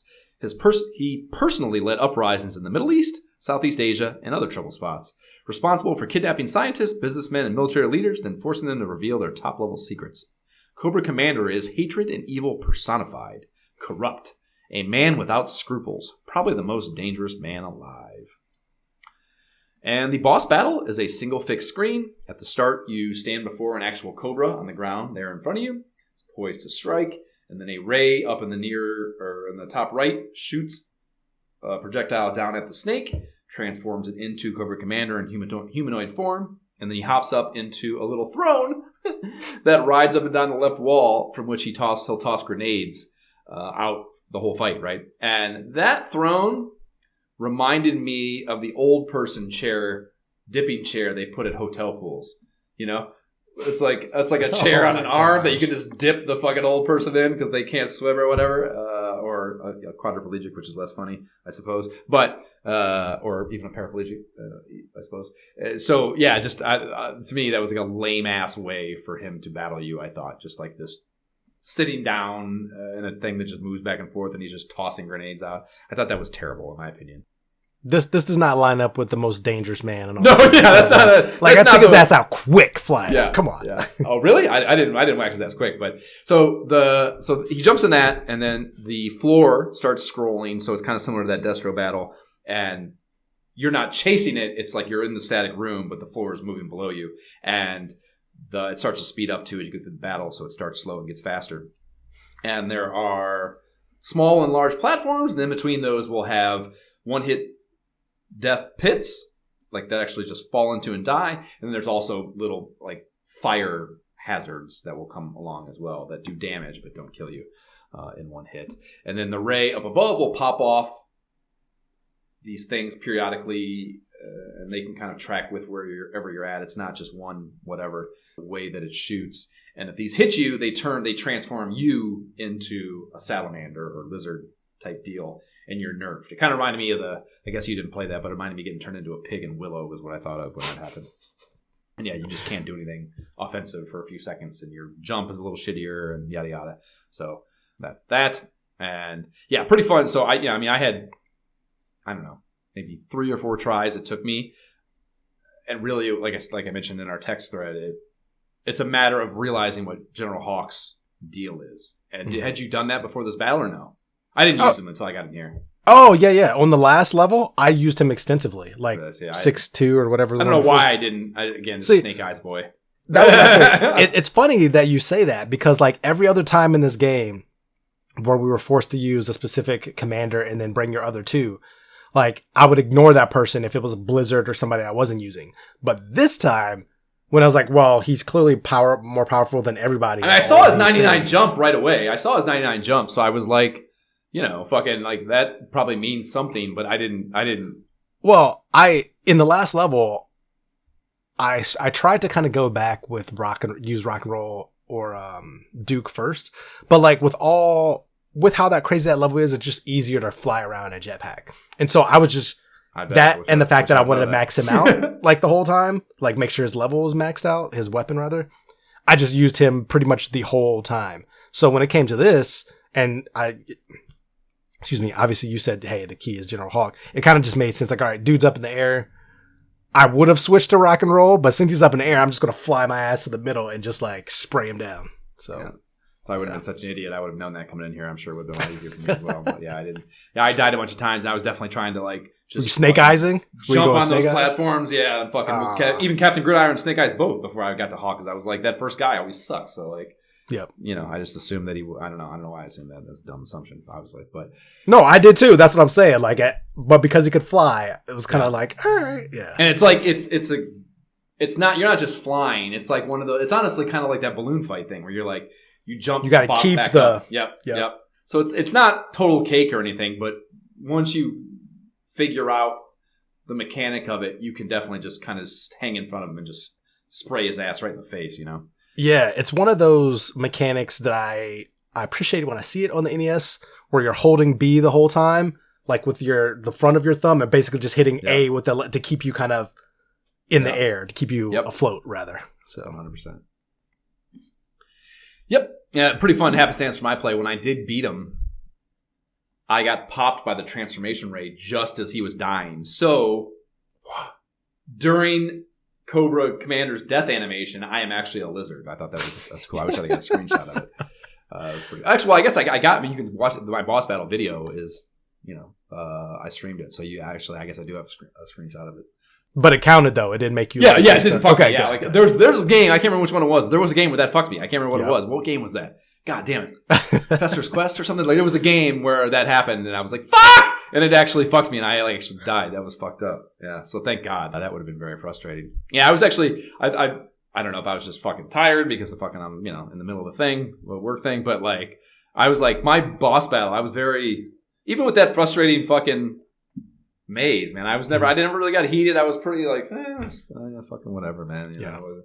I was pretty proud of myself for not getting. I usually get pissed off for these boss battles, but even Cobra Commander didn't get me there, so that was nice. Much more, maybe still PG-13, but that's probably still R. Probably still R, but at least not fucking NC-17 like most of them. That's fair. That's fair enough. So he dies. You cut to the wide of the mountain island, the flashing colors going epileptically, and the Joe Chopper. Yes, when we come in here, I glossed over, but when you deploy to the maze, it shows like I guess it's an island with a mountain on it as like you fly in on your chopper, and on the way back out, you're going the other direction, so attention to detail there. And then it cuts to black. The in-game theme swells as congratulations appears on the screen.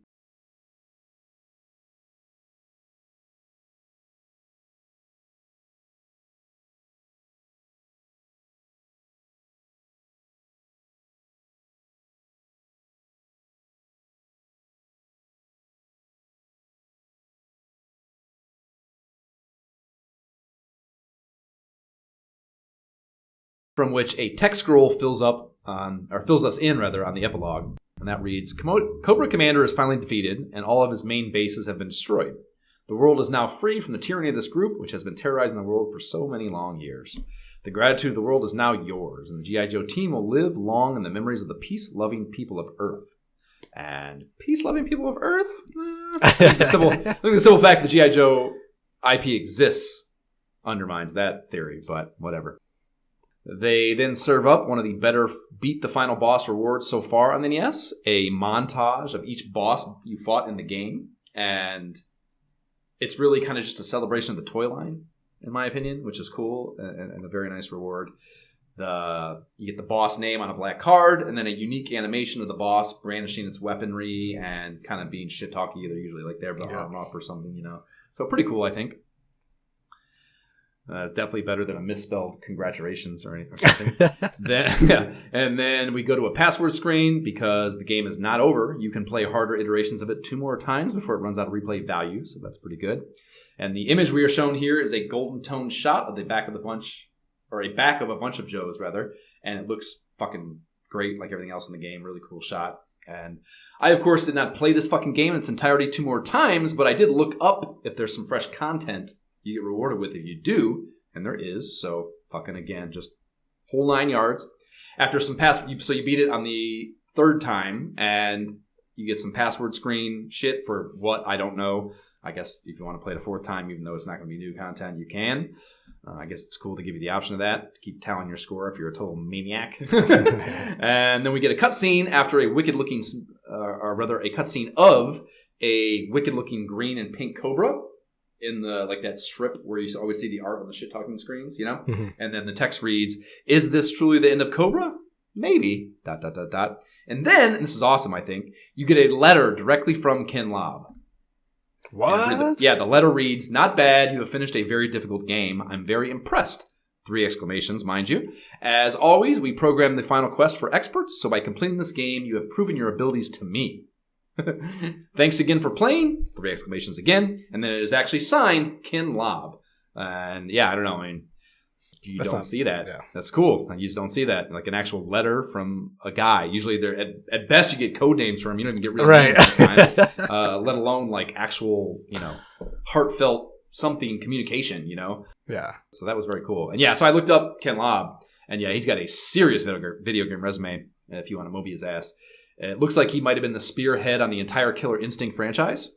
Like I think he started it. Yes. He's involved with all of them, I think, pretty much. I mean, I don't know every Killer Instinct game, but there's a ton of them, and he seemed to be on a lot of them. And yeah, he's Microsoft Xbox bigwig, it seems, these days. He's got Halo credits and shit, so I think he's a pretty big swinging dick in the video game space, it seems.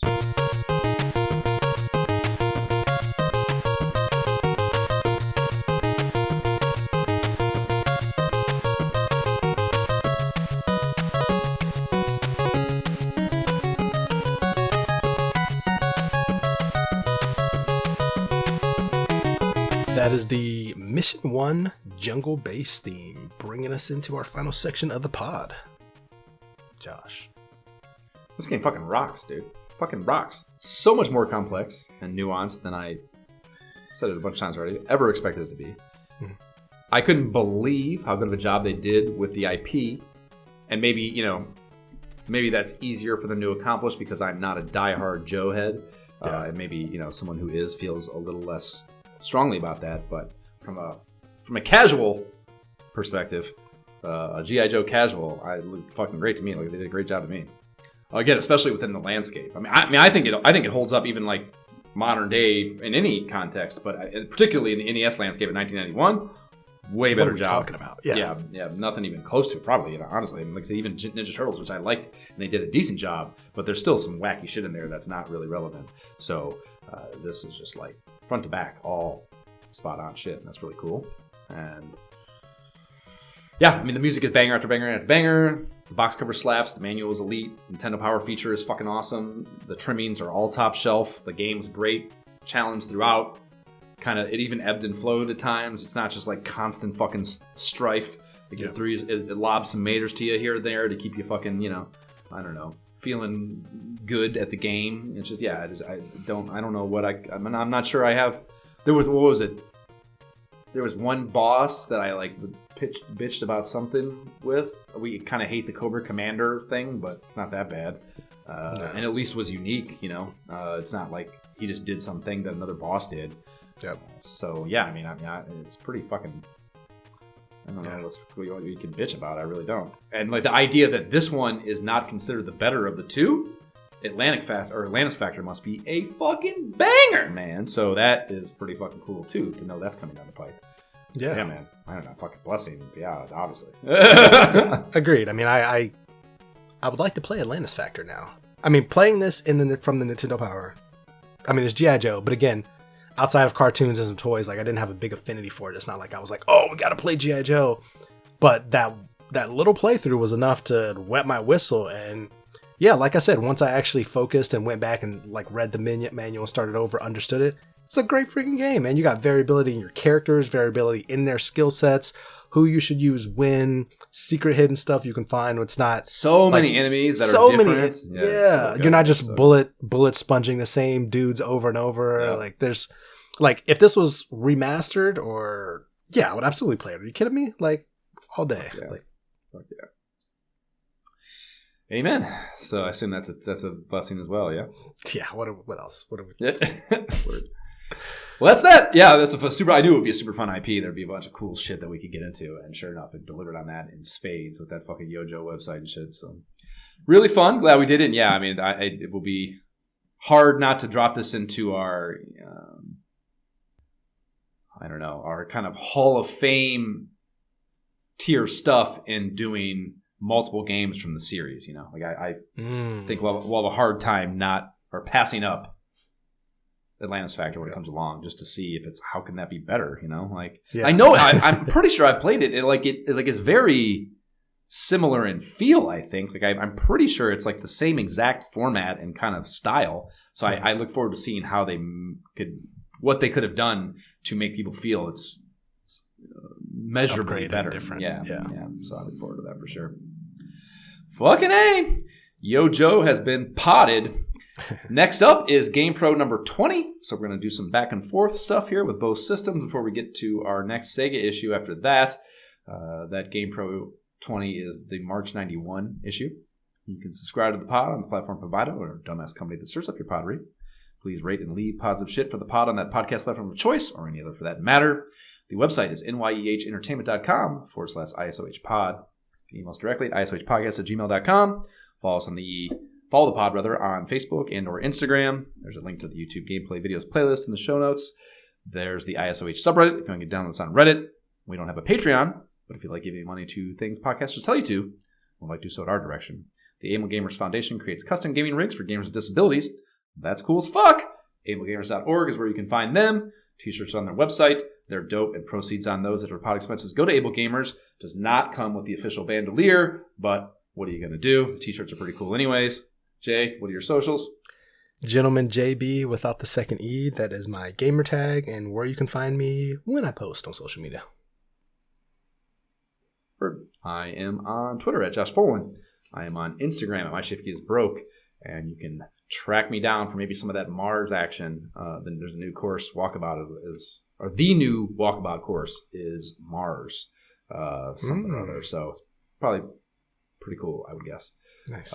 So I'll probably get into that here when I get some time in the coming weeks, in addition to My Humanity, Oculus Gaming. So you can find me on there at that. And okay, bye. Bye.